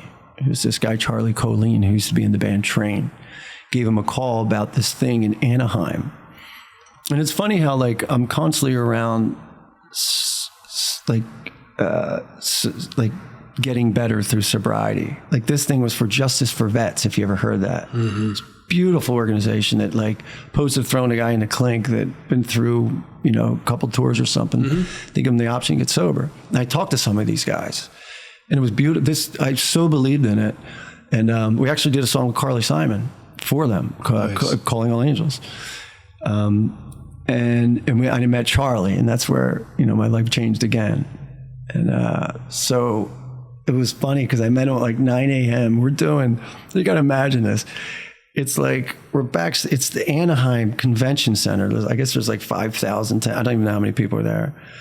And it's packed, and it's 9:30. Well, it's 9 a.m. and we're backstage, and that's when I met Charlie, who became, my songwriting partner, one of my dearest friends. Mm-hmm. And we're like basically dressed the same with our scarves. We're like laughing. We just hit it off right off the bat. So now we go on stage. It's Skunk, Charlie, me, and Barry, and we're doing Calling All Angels for the event. And I'm looking in the audience, and it's literally looking at Denise Richards, Joaquin Phoenix, and like Martin Sheen. I'm like, and the funny thing is like, for some reason, bigger crowds, and when the bigger the situation, the more calm I get. Mm-hmm. I couldn't believe it. I was just like this, just like, I was just like, this is like just taking in that moment of complete silence. And then like, it was just funny. And it was, so that was a beautiful moment. We did the song, and then I met Charlie, and that journey of me and him started, which was, that leads to Featherborn, the band I'm in now. And, we started writing. He moved to Florida. We were living in Florida together. With Bill, the manager, had this big house, and we were writing music. Mm-hmm. Then we wanted to do the song Calling All Angels, so we went up to Martha's Vineyard, did that. Carly was, Carly Simon and her daughter Sally were there, and Skunk was there. How was that, meeting Carly Simon? It was unbelievable. It was like meeting an angel. Mm-hmm. It was amazing. Her daughter Sally, Charlie and I met before that. And she was just one of the most, that's James Taylor and Carly's daughter.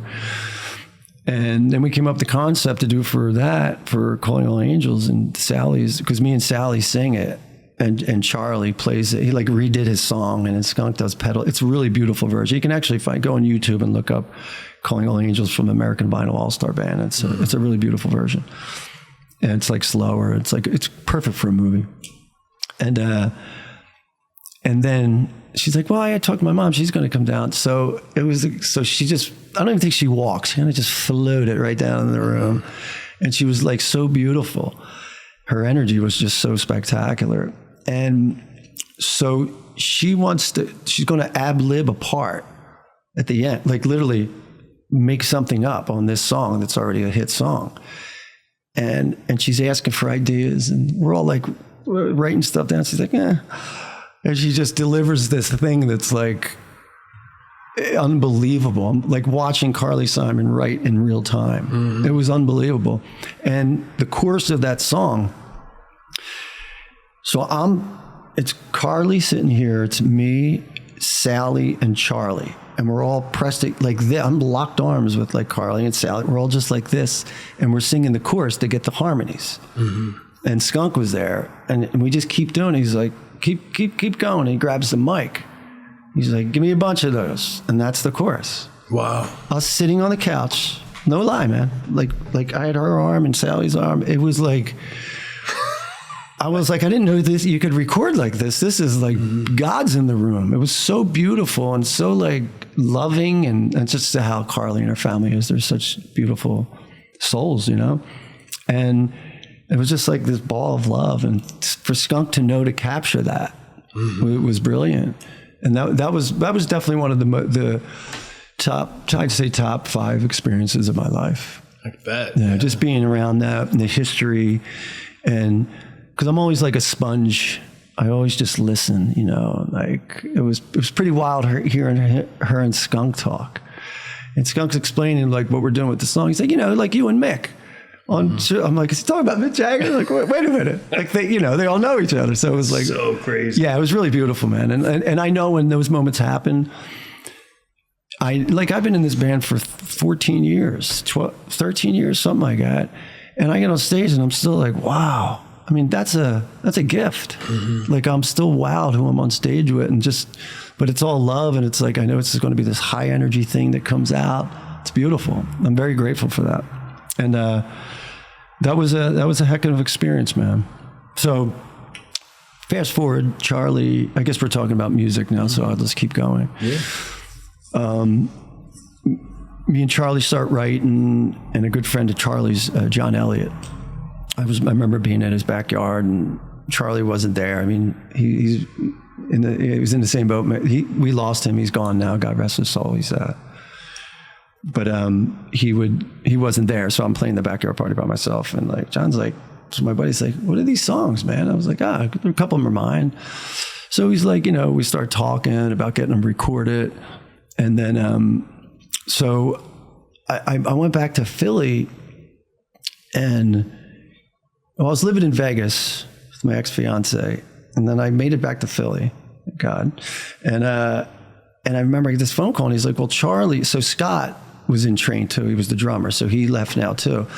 He was living in Nashville and going to the Blackbird Academy, which is like Blackbird's a huge studio in Nashville, one of the most famous. Mm-hmm. John McBride owns it, Martina's husband. And he's like, so whatever we did, we're like, let's go do it there. And I was like, what? I was like, this is amazing. So, and that's like a Carly experience, being with those two guys, Charlie and Scott, just watching those guys work together. That was the most beautiful experience of my life recording. There was something very special, and the whole place was like buzzing. Like, we went down with like 3 or 4 songs, and it was going so good. I mean, like these things they were like campfire songs I had. Mm-hmm. And you get like Charlie and Scott putting their touches on them. And, now that's the Featherborn record really that's out there now. And so it was going so good. Our friend John was like, do you have more songs? We're like, yeah. So we stayed down. We made a 9-song album, 10th song being a cover, Stay With Me from Rod Stewart. Mm-hmm. And that came out of nowhere. But that was like, and so I said Featherborn. So I have a tattoo of a feather right there. Mm-hmm. So I went into a session when we went into Blackbird Studio A, and I had a T-shirt. It was like shows your ribs, but they were feathers. Mm-hmm. So like Scott's the drummer. He produced the album also, Scott Underwood, and he would always mess with us. Hey, he calls Charlie Star Child, and he kept calling me Featherborn, and I'm like, it just didn't hit me. And then he texted, and I'm looking at it, and I'm like, Featherborn. I'm like, what? Like, until I saw it, I was like, I love that name. I was like, that name's got to be something, either the record or the band. Mm-hmm. And now it's the band. And that's how it got born. Born from feathers. And it represents the first Featherborn record perfectly. Like that, if you listen to that record and it's on vinyl, and we placed the songs where it's like a journey. Mm-hmm. Like, it was so important to me to have it like how I used to come home back in the day and put on a record when I was a kid, because we had record players, and just getting lost in that, and then getting up and flipping it. Mm-hmm. And then this other journey. Yeah. So, it took a while. Me and John Elliott were going back and forth on like, what song were we going to place it? But I love how it's put, how it is right now. But so now I got Featherborn, and I'm still on American Vinyl and working for Angel Force Band, and I love all 3, man. And you're just playing, like, how often do you play? As much as I can. I mean, it's like, I want to play more, but I'm new out here. It's a lot. I'm trying to get Featherborn where we can start getting on the road and tour, and it's your original music, so that's mm-hmm. number 1. American Vinyl is such a special band for me. We don't play all the time. We just do big events here and there. Mm-hmm. Angel Force, we do some. We're not playing all the. We play Mozambique every other third Wednesday. So it's kind of like, when I first came out here, I was trying to, I gotta be, oh my God. And now I'm like, if I'm supposed to be, and what a feeling, dude. Mm-hmm. If I'm supposed to be here, I'm going to be here. Sure. If I'm not, the wave's going to take me somewhere else. That's right. And I have to, the surrender experiment. Mm-hmm. And it's like, and since I did that, somehow there's rent, somehow I got food, somehow I'm drinking good coffee in the morning, and hanging with guys like you, and on the most beautiful coast I've ever been on. And it's like, yeah, man, don't question it, just enjoy it. Yeah, no, for sure. And whatever comes. For sure. Enjoy what you have, because it could be gone tomorrow. That's the thing we all forget. Yeah. That's the thing we all forget. You want to play one of your original songs? Sure. Yeah. Ooh. What are you feeling? I don't know. Well, we could do Young Dryas. I wrote a song about that storm. Whatever you want, man. So I don't even know if I did this live. Yeah, I did this live a couple times. So this is called. So the storm is younger, like younger brother, younger Dryas. Dryas is a flower. There's something about the bloom that's got to do with the whole why they call it that. Okay. The Ice Age flower or something. That's actually interesting. You should check that out. We'll talk about that later. And but I was like, I wanted to call it Young Dryas. Almost sounds like a person. Mm-hmm. Like Young Dryas. What's up, man? and I like to do that. You always want to play a little bit with, not make it, in case I get in trouble for saying Younger Dryas in a song. I don't think I can, but I like Younger Dryas better. So this is just kind of explaining the storm, really. And I guess the way I looked at it is like we're here again. It's coming again. And that's my imagination. Mm-hmm. Like the storm's real. Same. That's what I mean. It's like how I approached acting. Mm-hmm. The storm's real. It happened. And now my imagination's saying, what's going on? It's coming back. And like, so anyway.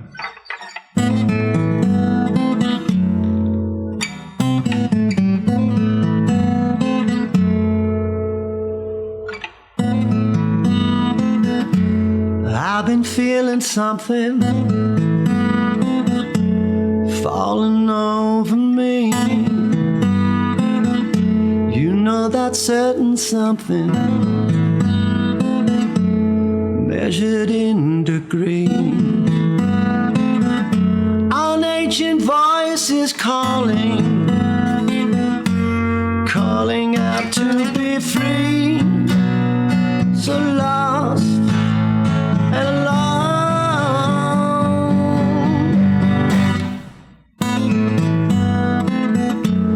The ice is slowly melting,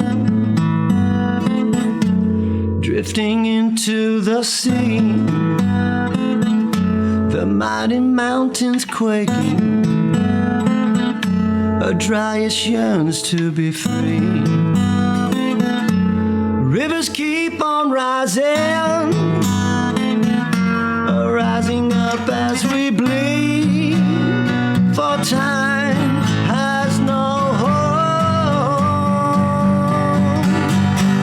Oh, young, a Dryas turns from the sun. A wonder that fooled everyone from then till now. Oh, young, mountain that falls from the sky. No rhyme, no reason, no why, for we shall reign again.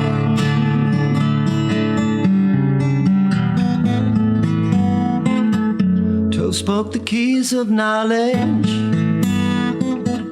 are found deep from within. The halls have finally opened in the land of Cam. Oh God, I can't believe it. Oh, you're back here again. The tale has been told. Oh, young, a Dryas turns from the sun. I wonder that fooled everyone from then till now. Young, the terror that falls from the sky. No rhyme, no reason, no why, but we shall reign again.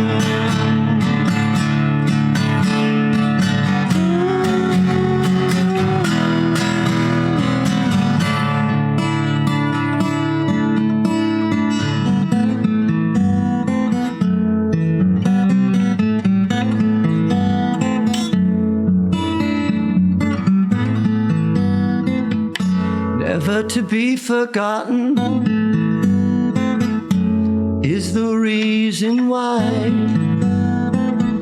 Mother is always watching as we curse the sky. A cataclysm something to see, but we'll all be gone. Oh, young, a Dryas turns from the sun, a wonder that fooled everyone from then till now. Oh, I said young, a terror that falls from the sky. No rhyme, no reason, no why. Oh, we shall reign again. Oh, we shall reign again.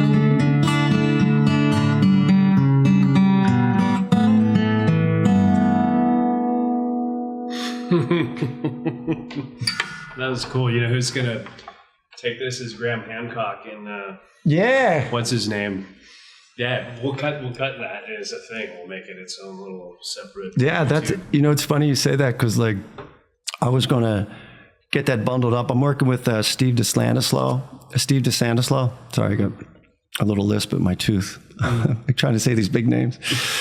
And Steve drums for the Angel Force band. He's got heck of a career, Stevie D, man. Amazing drummer. Amazing person. And I've been recording with him, and that's one of the songs that we're doing. I had like 3 of those songs prior to Featherborn that I've been working with Stevie. So that's a special song to me. It's like, It's cool. The guitar, and it's beautiful. Thank you. It just feels like it's been around for a long time. interesting. Yeah. And It doesn't feel like it's a new song. It feels, and I'm not saying I've heard it before, but you know when you hear a song and it's like this has been here for a while. Well, it's almost like you can't imagine a time where it didn't exist. It's kind of funny because the intro part and the chorus, the verse was like something. It was almost like I came up with it and I would warm up with it. And it was like, whatever it did, and my fingers were moving, and I'm still learning the guitar a bunch of years later, you know, I was still a ham and egger. And then all of a sudden I started voicing it, and I went into, the A major. It reminds me of like a Yardbird song. Shapes or something like that. It's not, you know, it's not that, but I remember being like, wow, will they fit? I didn't think they would fit because I start in A minor and the chorus is an A major or whatever. And somehow it worked. I was like, young Dryas. It sounds, it's the play on words is really cool. Yeah, like young Dryas dance on the sky. And they used to call it, so the second one's young, a terror that falls from the sky. That's what it was called in the ancient days or whatever, I guess, as ancient as they could write it. But yeah, that's that, you know, certain, and that's the thing about it is like change is the only reality. Like at one point when I was writing my first song, Awake and Sing, I'm like, that's all I need to do is finish this song, and I just want one song. And it's like, it's so funny how you just, like after Young and Dryas, I'm like, I couldn't think of doing anything else but diving into this song. And I love it. I truly love it. It's not even out yet. And now, but you know, it's like, that's the beauty of life. It's like, you just got to keep, you know, every day. It's funny. Sometimes you don't even want to deal with the day. You know, it's like when someone you love passes and you're like, why is life going on?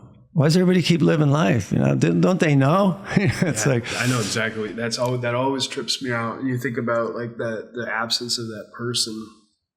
Yeah, like didn't time, like when my mom passed, it was like, didn't time stop for everybody? You know, wait a minute, you know, it's like, but you know, that's just how I think about how many people have left, you know, not just the people we know, but that they had this snapshot of time here on Earth, and then they were gone, and the world just kept spinning, and it's going to do that after we're gone. Yeah.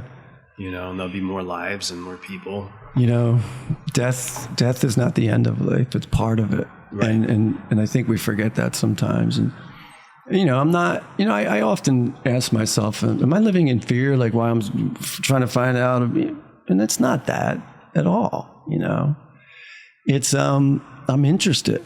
And it's not even being interested or fear of the unknown. Like I said earlier, it's like, is there another way that we're not seeing? You know, could I get closer to the source?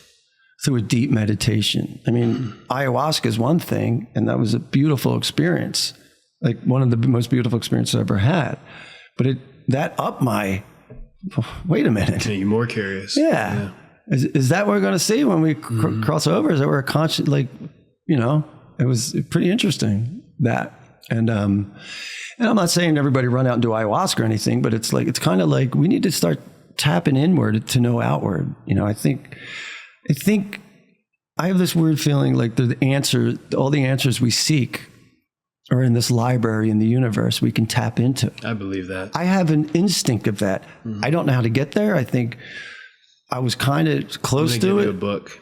I'm sorry? I'm going to give you a book. Okay. Yeah. I love books. It's my big toe. Theory of Everything, TOE. Really? Yeah, it's from a physicist from NASA. And ooh, I'd love to read that, dude. He talks about how, and he's super interesting. He worked with the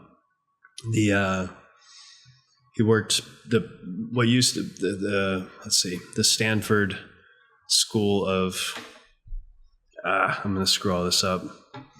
None of this is on the tip of my mind. He was part of a government-funded programs to do remote viewing, and he was a huge part of it. It's all been released through Freedom of Information Acts, but basically he says that consciousness, that we can tap into the intuitive, and that everything that we could ever want to know, we have access to the entirety of all knowledge. I completely believe that. Yeah, and he says that that's where we sort of came from, and it's about, he's like, it's not leaving your body. That's not where remote viewing is. It's like flipping a switch in the brain or in the mind that allows you to change the channel, and you just have access to this other thing. And that's where things like when you said, where did that idea come from? Yeah. That stuff comes from there. That's why it's so important to be open and in tune, because we're getting information all the time. And I wasn't receiving it when I was out there on the party. You know what I mean? And it's like, that's vital information. You can't get it. I mean, it's like, it separates, it puts a wall up between, it's broken wire. It's too much flesh, right? Like it's operating in a completely different area. Like we were talking about in the beginning, this driving forward thing, like we're in this body, and the body is got all these mechanisms that keep it alive. And when you're partying, all you're doing is feeding that system, your dopaminergic system, and you're just continuing to feed that. Once you stop doing that, then you can start to listen to the other side, which is the soul that lives in the body, right? Yeah. You can start to be aware, and then you realize that it's all connected and everything is one, and that we've already been here. And it is. And it's like, that's where I want to get to. It's like, you know, I'm not going to go as far as like, which, you know, everything's possible at this point. What do we really know? When you get into like, you know, like Billy Carson, who I love, you know, listening to, he's this cat from Florida, brilliant guy. He's all into the Anunnaki, and he thinks, you know, like, which could be, you know, I'm not saying it didn't happen. I don't know, but it's kind of like, you know, are we being dumbed down is the question. Like, you know, they'll go so far as to talk about the fluoride calcifying our pineal gland and our third eye. And that's kind of interesting. And like, sometimes I just think about like just think about what's going on. It's, especially now, it's very loud in the world, you know. People are just doing this, and there's, you know, like, does anybody look up anymore? Like, I remember coming out here, like every single night, and this is a very interesting thing.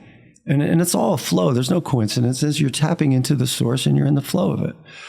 Is it a coincidence every time before at nighttime I look up to right and I see Orion, who I call the young Elvis, because if you really look at that, Orion's, I'll show you, a nice guy. I've been showing everybody, like, what are you talking about? I'm like, look, it's like him going like this with the belt. And that it's right off to my right. Why do I keep looking at that moment? But it's kind of like where I'm at in Laguna, it's like, I didn't realize how much like light pollution where I came from. I guess the city, yeah. And I'm like, oh my God, hey, old friends, you know, there's the stars, you know? And I think like, there's so much to that. That's all we had for one point. Why is everything to do with the constellation? Every megalith, everything has something to do with the solstice, true north, whatever it is. I mean, that's not an accident. No way. You're going to figure it out, Danny. Well, I hope in the end we figured it. It's like, here's all the answers to the questions. Well, the level of curiosity that you have is so cool because I get it. I mean, I think people are obsessing over this subject now. We're getting bored of being distracted. Yeah, you're right. And listen, I believe in the balance of, good, I truly believe in the balance. It's not that I believe, it's like the only thing I know as a man, like that I witnessed, that I keep seeing come up in everything. And that's the Kabbalion too, like hot and cold's the same thing. It's just different degrees of the same thing. Right. The old line of, there's a fine line between love and hate because it's the same thing. It's just aimed differently. Yeah. And but as the Kabbalion says, there's the way to stay on the high frequency. Almost a fake it till you make it, which is like, what's that? How's that? So a simple thing would be like driving and someone cuts you off. You go here, or is it like, oh man, you know what? He's probably having a really bad day. And you just stay on the high frequency, man. You just stay on it, which is hard because life shows up, but what I find going towards it and doing the work I'm doing, meetings and, talking to you guys. I mean, you guys are brilliant. Just the crowd that we have is just beautiful at that Cove. And to be around people trying to be the best version of themselves is something that I've been searching for a long time, my whole life. And I feel like I found it. I really, the beginning of it anyway. I mean, like, it's pretty special. It really is. And it's, I don't know why I'm like that. And I have old fear and anxiety. I'm sure everybody has a certain amount of it, but my objective now is like, if there's a way to get rid of that, then I want that. That's to get rid of what? The fear and anxiety. Oh, gotcha. Wherever the fear is, it's like, I know where it's from. It's, I could look at it. From, how can't you have that as a kid? You feel bad, all that stuff. And I'm not, as my brother Pat would always say, not being a victim or a soldier. Not in the sense of like soldier, but like getting it, stand up, get out, don't live in victimhood. And as an alcoholic, that's all I lived in, was victimhood. How can you? It justifies everything. Yeah, and you're a slave. You're a slave. Then you're an absolute slave to it. And that's the ultimate victim. Your spirit or your God, But, and it's a fun journey, man. And I know it's right because the more I do it and more things happen and like the better I feel. I have some days in Laguna where I'm almost crying. I'm so elated. I'm just like, am I feeling like true happiness right now? And some days I'm like, oh, it's all going to end. I think those are part of the gifts of sobriety. And I think the longer totally, you're going to probably be tested a lot. I think you're on the edge of something shifting. This is my gut. It's not. I feel that, man. I feel there's a breakthrough on my journey coming, and because everything's like this right now, and with me, it's always darkest before dawn in a sense, and it's exciting. Yeah. It feels like you're on the edge of a massive shift, and I'm excited to see what happens, and I want you to make sure you pass all the tests along the way. I'm doing my best. I am. It's like, I know I could up it, but I know I could wake up and do that hike every morning, like I say I want to. It's just it's me against me. Right. But I won't stress out about it. I'm a work in progress. Am I working towards the light? Yeah. Okay. Then just relax, man. A couple bumps come this way. It's real life. You're dealing with life on life's terms. So you still got to do that, but there's ways to not get lost in it. You know what I mean? Like, and that's cool. It's like you're becoming, I feel like I'm finally, all those years of being lost in it, all of it, I'm finally becoming this person I was meant to be. Now, exactly when I'm supposed to, there's nothing I would change in my journey because it wouldn't be my journey. I wouldn't be the man I am today. It's just life. It's like we all have it. It's coming at all of us, It's like, yeah, that's true. That's true. And what are you working on now? There's you mentioned a movie. Is there? Yeah. My buddy Todd Shepard. He's on the IMDb and all that stuff. He did some cool movies, worked with some really great actors. I mean, some big names and stuff like that. So I remember meeting him at an Angel Force event, ironically. And he was a good friend with my buddy Charlie. That's how I knew of him first, my buddy Charlie Colin. And we just started talking, and he's like, the guy's a director. I'm not like, hey, I'm an actor. You know what I mean? Like, it's almost like an improv. Right. Like I'm dying to tell him, but I can't just say. He's got to pull it out of me. That's like how much that's in my head, everyday conversation. But it's the right way. Yeah. And we started talking. He's like, wow. And he didn't forget it. And then he reached out about this movie he was writing. He said, you'd be perfect. He came and saw us at Sundance, this one band I was playing with. And he's like, and he told me after the show I did, he's like, would you be a cowboy? And I was like, yeah, be great. Cowboy, Americana.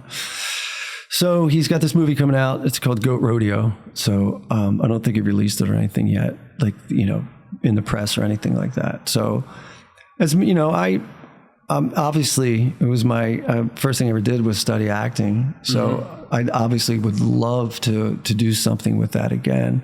And it sounds like a beautiful role. It'll be shot in Utah. I didn't get the script or anything yet. The gist of the movie is what did he say? I'm not going to paraphrase it because I'll mess it up, and he didn't announce it yet. Yeah, you should. But I'm really looking forward to it, and I'm ready. You told me about the character, Stiletto, the knife. I mean, what a character to get to play. I get a cool part like that. That's so it set a long time ago, or is it set? That's the thing. It's almost like I think he's going to have some remnants of today in it in an interesting way. He said, I don't know if that's going to be through music, but it is an old, a town, cowboy town. So I'm really excited about that. When it comes, we've been talking about it for a couple of years now, but I think it's coming up close. And we had a meeting at Sundance. I was just at Sundance Film Festival with Featherborn. We released a single called Lighthouse, and we had to play it and stuff like that. I think it got in a commercial, so that was cool. So what a beautiful Sundance trip. And then on the one night, Todd hit me up, and I met with some of the other cast, and we had a great night. And we were talking about the movie, and it's just a process you got to wait for. And he's working on a couple of other films and stuff like that. Nice. Yeah. So. But as a guy in the program, if it happens, great. If it doesn't, okay. I have to be like the red road, as the Native Americans call it. I got to walk the red road.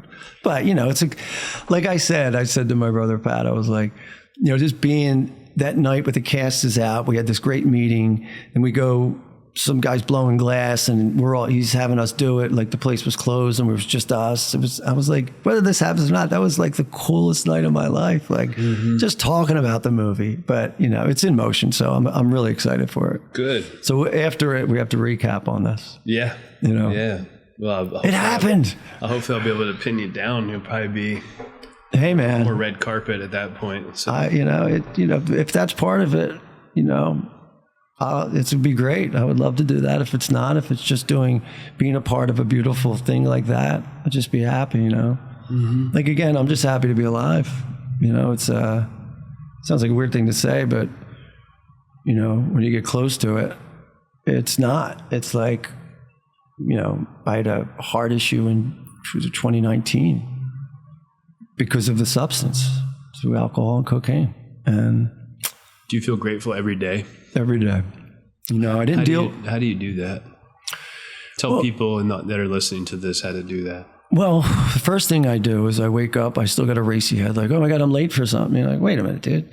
So I'll wake up and I'll just sit there and lay in bed. I don't put a foot on the floor until I'm smiling. That's just the truth. I'll even throw meditation on, and I just think back, and I'm just like, how close I came. And death is death. We're all going there, but I didn't want to go there like that. Not like that.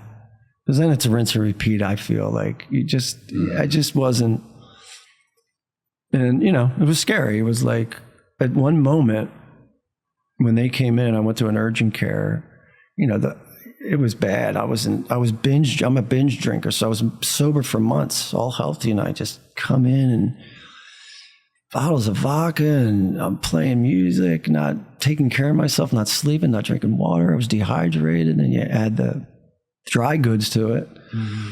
And I was actually playing when it happened. It was crazy. Yeah. Heart attack, yeah. And from the substance, my main vein went. It was so weird. If I went out that night, the doctor told me that would have been it, and I almost did. That it's funny because that didn't even sober me up. It's a very alcoholic thing. Like, it's known, because you don't want to deal with it. So it took me like two more years.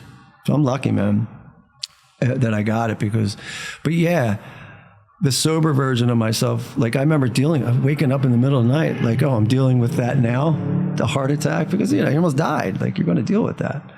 And that's what I feel. I mean, getting older doesn't bother me. I love it. I'm just this could have been a different story, mm-hmm. And I'm not a victim about it. I'm a learned man about it. Wow, that was close. And I have so much more empathy for people out there that didn't get it. I was it was a miracle I got it. Mm-hmm. I was so lucky. That's I'm just a grateful human being. I'm wow, okay. That's in Laguna Beach. Yeah. Being able to shake some molecules and sing some vibration and people accept that. If you just, my old mentor, my acting teacher, Sidney Beissel, I never forget his note. And it goes for everything. That which grows simpler always grows better. If things get too complex, immediately simplify it. Yeah. Immediately. Oh my God, I got this gig. I got this gig. Oh my God, this person wants me. I just ain't got, whoa, man. Put that over here and be I'm breathing. I can look out my door. I'm looking at an ocean. Okay, let's simplify it. And let's just start taking things one at a time. That's what I'm learning to do now. I agree with that idea. Yeah. I think I've quoted on this show before, but there's Einstein quote. He says, if you can't explain it simply, you don't understand it well enough. And wow. In my work, communication is really important. And I even not just with people we work with that are trying to get sober, but even in the business end of things. And everybody makes things complicated. Yeah. It's you hear it all day long. There's the simplest ideas get completely complicated. And so the goal is to always simplify them to the point of just their bare bones. Yeah. And because they'll always get more complicated anyway. On their own. It'll take care of itself. Yeah. You don't have to add to it. Yeah. Yeah. I kind of had a question. Do you think, getting into this, and you're someone that inspires me, and I think you do amazing things. No, really, and it's so I was very grateful when you asked me to be here. Do you feel sometimes being in, and this doesn't mean anything of being above it. This is just real life stuff. Sometimes being on this spiritual. I mean, I wake up how do I be a better? I'm so locked into oh my God, did I upset someone today? Do I have to make an amend? Through the program that teaches that, but just besides that, just trying to be how close can I walk to this, how I'm supposed to walk through this earth? And a lot of times I'll be in a situation and I'll hear just at a bar or something, if I'm hanging with a friend, grabbing dinner or something talking about these minute problems. And it's oh my God, there's little things that BITCH said that to me. Like jealousy and rage and things that I've been running from, trying to you know what I mean? It's kind of interesting to me. I find myself in you just kind of go with it, but it's I don't know. It's kind of, do you find that I can't engage in that conversation? Right. And it's not that I'm better or anything like that. Mm-hmm. Trust me, I don't think that. I just think, you when you lock in on this work of a spiritual journey, it's I start to realize that things I used to think were so not meaningless, because nothing's meaningless, but like just looking in the wrong direction, looking linear, not looking that way. I'll tell you what. I'm going to start this sounding like it's going to not make sense, but I think hopefully it does. Being sober is fucking horrible. Okay, it's everybody else is doing something you're not. Mm-hmm. You can't drink. You can't escape. There's no place to run. There's no place to hide. And it's very, very hard. It's very hard. Every day it's hard. Yeah. Okay. That's the burden, right? The other side of it is that when we don't do that, we get to see things other people don't see. We get to feel things other people don't feel. We get to notice things other people don't notice. Yeah. And at the end of the day, I would so much rather prefer all the shitty parts of this to have this. So to answer your question, yes, I sit in places and I'm like, man, you're tripping about that thing. And like, you know, it could be anything. It could be like, I just heard about somebody I care about who died yesterday, or, you know, I'm focused every single day trying to keep my head in like a plane to where I'm not even messing with all of the bullshit little things that create issues in life. But I think what helps me, because you can easily get into this, like, you're better than for not thinking that way. But the truth is, like, not thinking that way is actually our burden. Like we don't have the luxury. Yeah. We don't get to. We don't get to think that way. It's just so it's like if somebody's like, if you get to a point where you're thinking, yeah, like I'm better than these people, or I'm thinking it's like, maybe it's a better life, but actually I signed up for this and it's hard. Yeah. And you know I think, what I mean? It's totally, yeah, that was a great way to put it. And I think like the whole, you know, like where I'm at and the journey I'm on, I couldn't ever even possibly truly think that I was better. Just the work I'm doing on myself. It's just, it's like, because I was that. Mm-hmm. And there's nothing, I'm not saying there's anything wrong with it. It wasn't for me. Yeah. Like I was obviously not okay in that, because I almost drank myself to death in that. And that's, you know, I think I told you this before. Alan Watts had one of the, we keep bringing up Alan. Hey, Alan, thanks for all the good stuff. Was and this like hit me like a boom, like a dart it's one of my morning things when I always throw them on. And he gave a definition of addiction. And he said, spiritual crisis masqueraded with a chemical dependency. And I was like, whoa. Yeah, man. Yeah. It was beautiful. I was like, that's very AA, yeah. Yeah. And I started to think of it. And I'm like, a spiritual crisis. And I'm like, oh, I mean, wouldn't that be a lost kid? Isn't that a spiritual crisis? Like, what? You know what I mean? Like, it's funny, and running to the hug of a spiritual thing was this beautiful bottle of liquor that said, "Yeah, man, I'll make you feel great. All that'll go away." You know, it's an attachment thing, I think. Yeah. Like, I think we're all longing for a bond.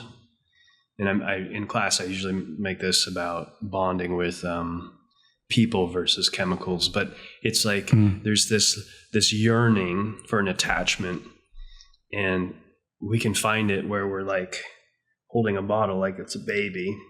We can find it in humans, you know, which you get when you let that go.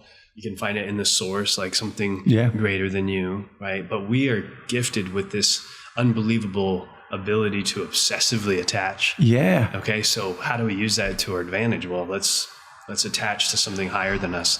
If it's going to be there, let's use it. Let's use it in a positive way. Or being sensitive, right? Like not everyone's built the same. I think people who are just predisposed to addiction, in fact, I know this is true.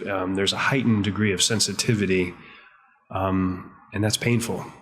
Like we're more sensitive than other people. Oh, definitely. Okay? So two options: we either deaden the senses, which is what we do when we're loaded, or you accept your sensitivity and you learn how to be with it, and then you get to experience more. Yeah. Again, the gifts on the other side make your art better.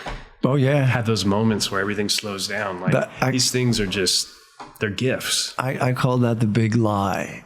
And I remember thinking it like, how am I going to write music and not drink? It's like, that's the big lie. Sure. Like, what are you, crazy? Then I wrote drinking, and I stand by most of the stuff I did. Like, at some point I would never let it out of the gate if it was ridiculous. But what a wrong way of thinking that was, because right now it's like, wow, you're really talking about, because now it's just deeper into the source, and it's a whole different, this is the way for me. Like I feel, and that whole thing is like,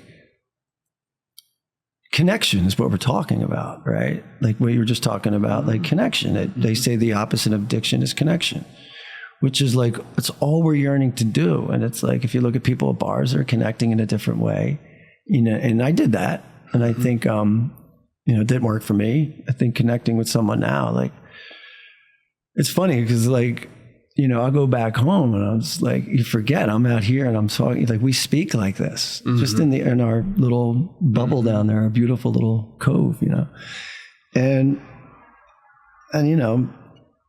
the old neighborhood don't speak like this. They're like, what the hell are you talking about, man? Are you sure you're not on This drugs? guy's, well, what are you talking all that? You eat some mushrooms before you came over? Yeah. You guys doing mushrooms out there? Yeah. Wait a minute. I'm like, nah, it's just me, man. This little talking it's deeper. It's not just Southern California though. It's the sober community, because you're just in this situation where it's hard to have, you can't have superficial relationships. Yeah. It's hard to have, it's also difficult to have real relationships because it's intense. It's intense, yeah. It feels strange. It's like there's a lot of stuff going on. It can be awkward. I totally get what you say. I feel like I understand you way more now than I did when we started. Oh, wow. That's cool. Yeah. Because we're communicating. Connection. It's been a good conversation. I'm happy to see, I'm excited to see what happens with you next. Cool, man.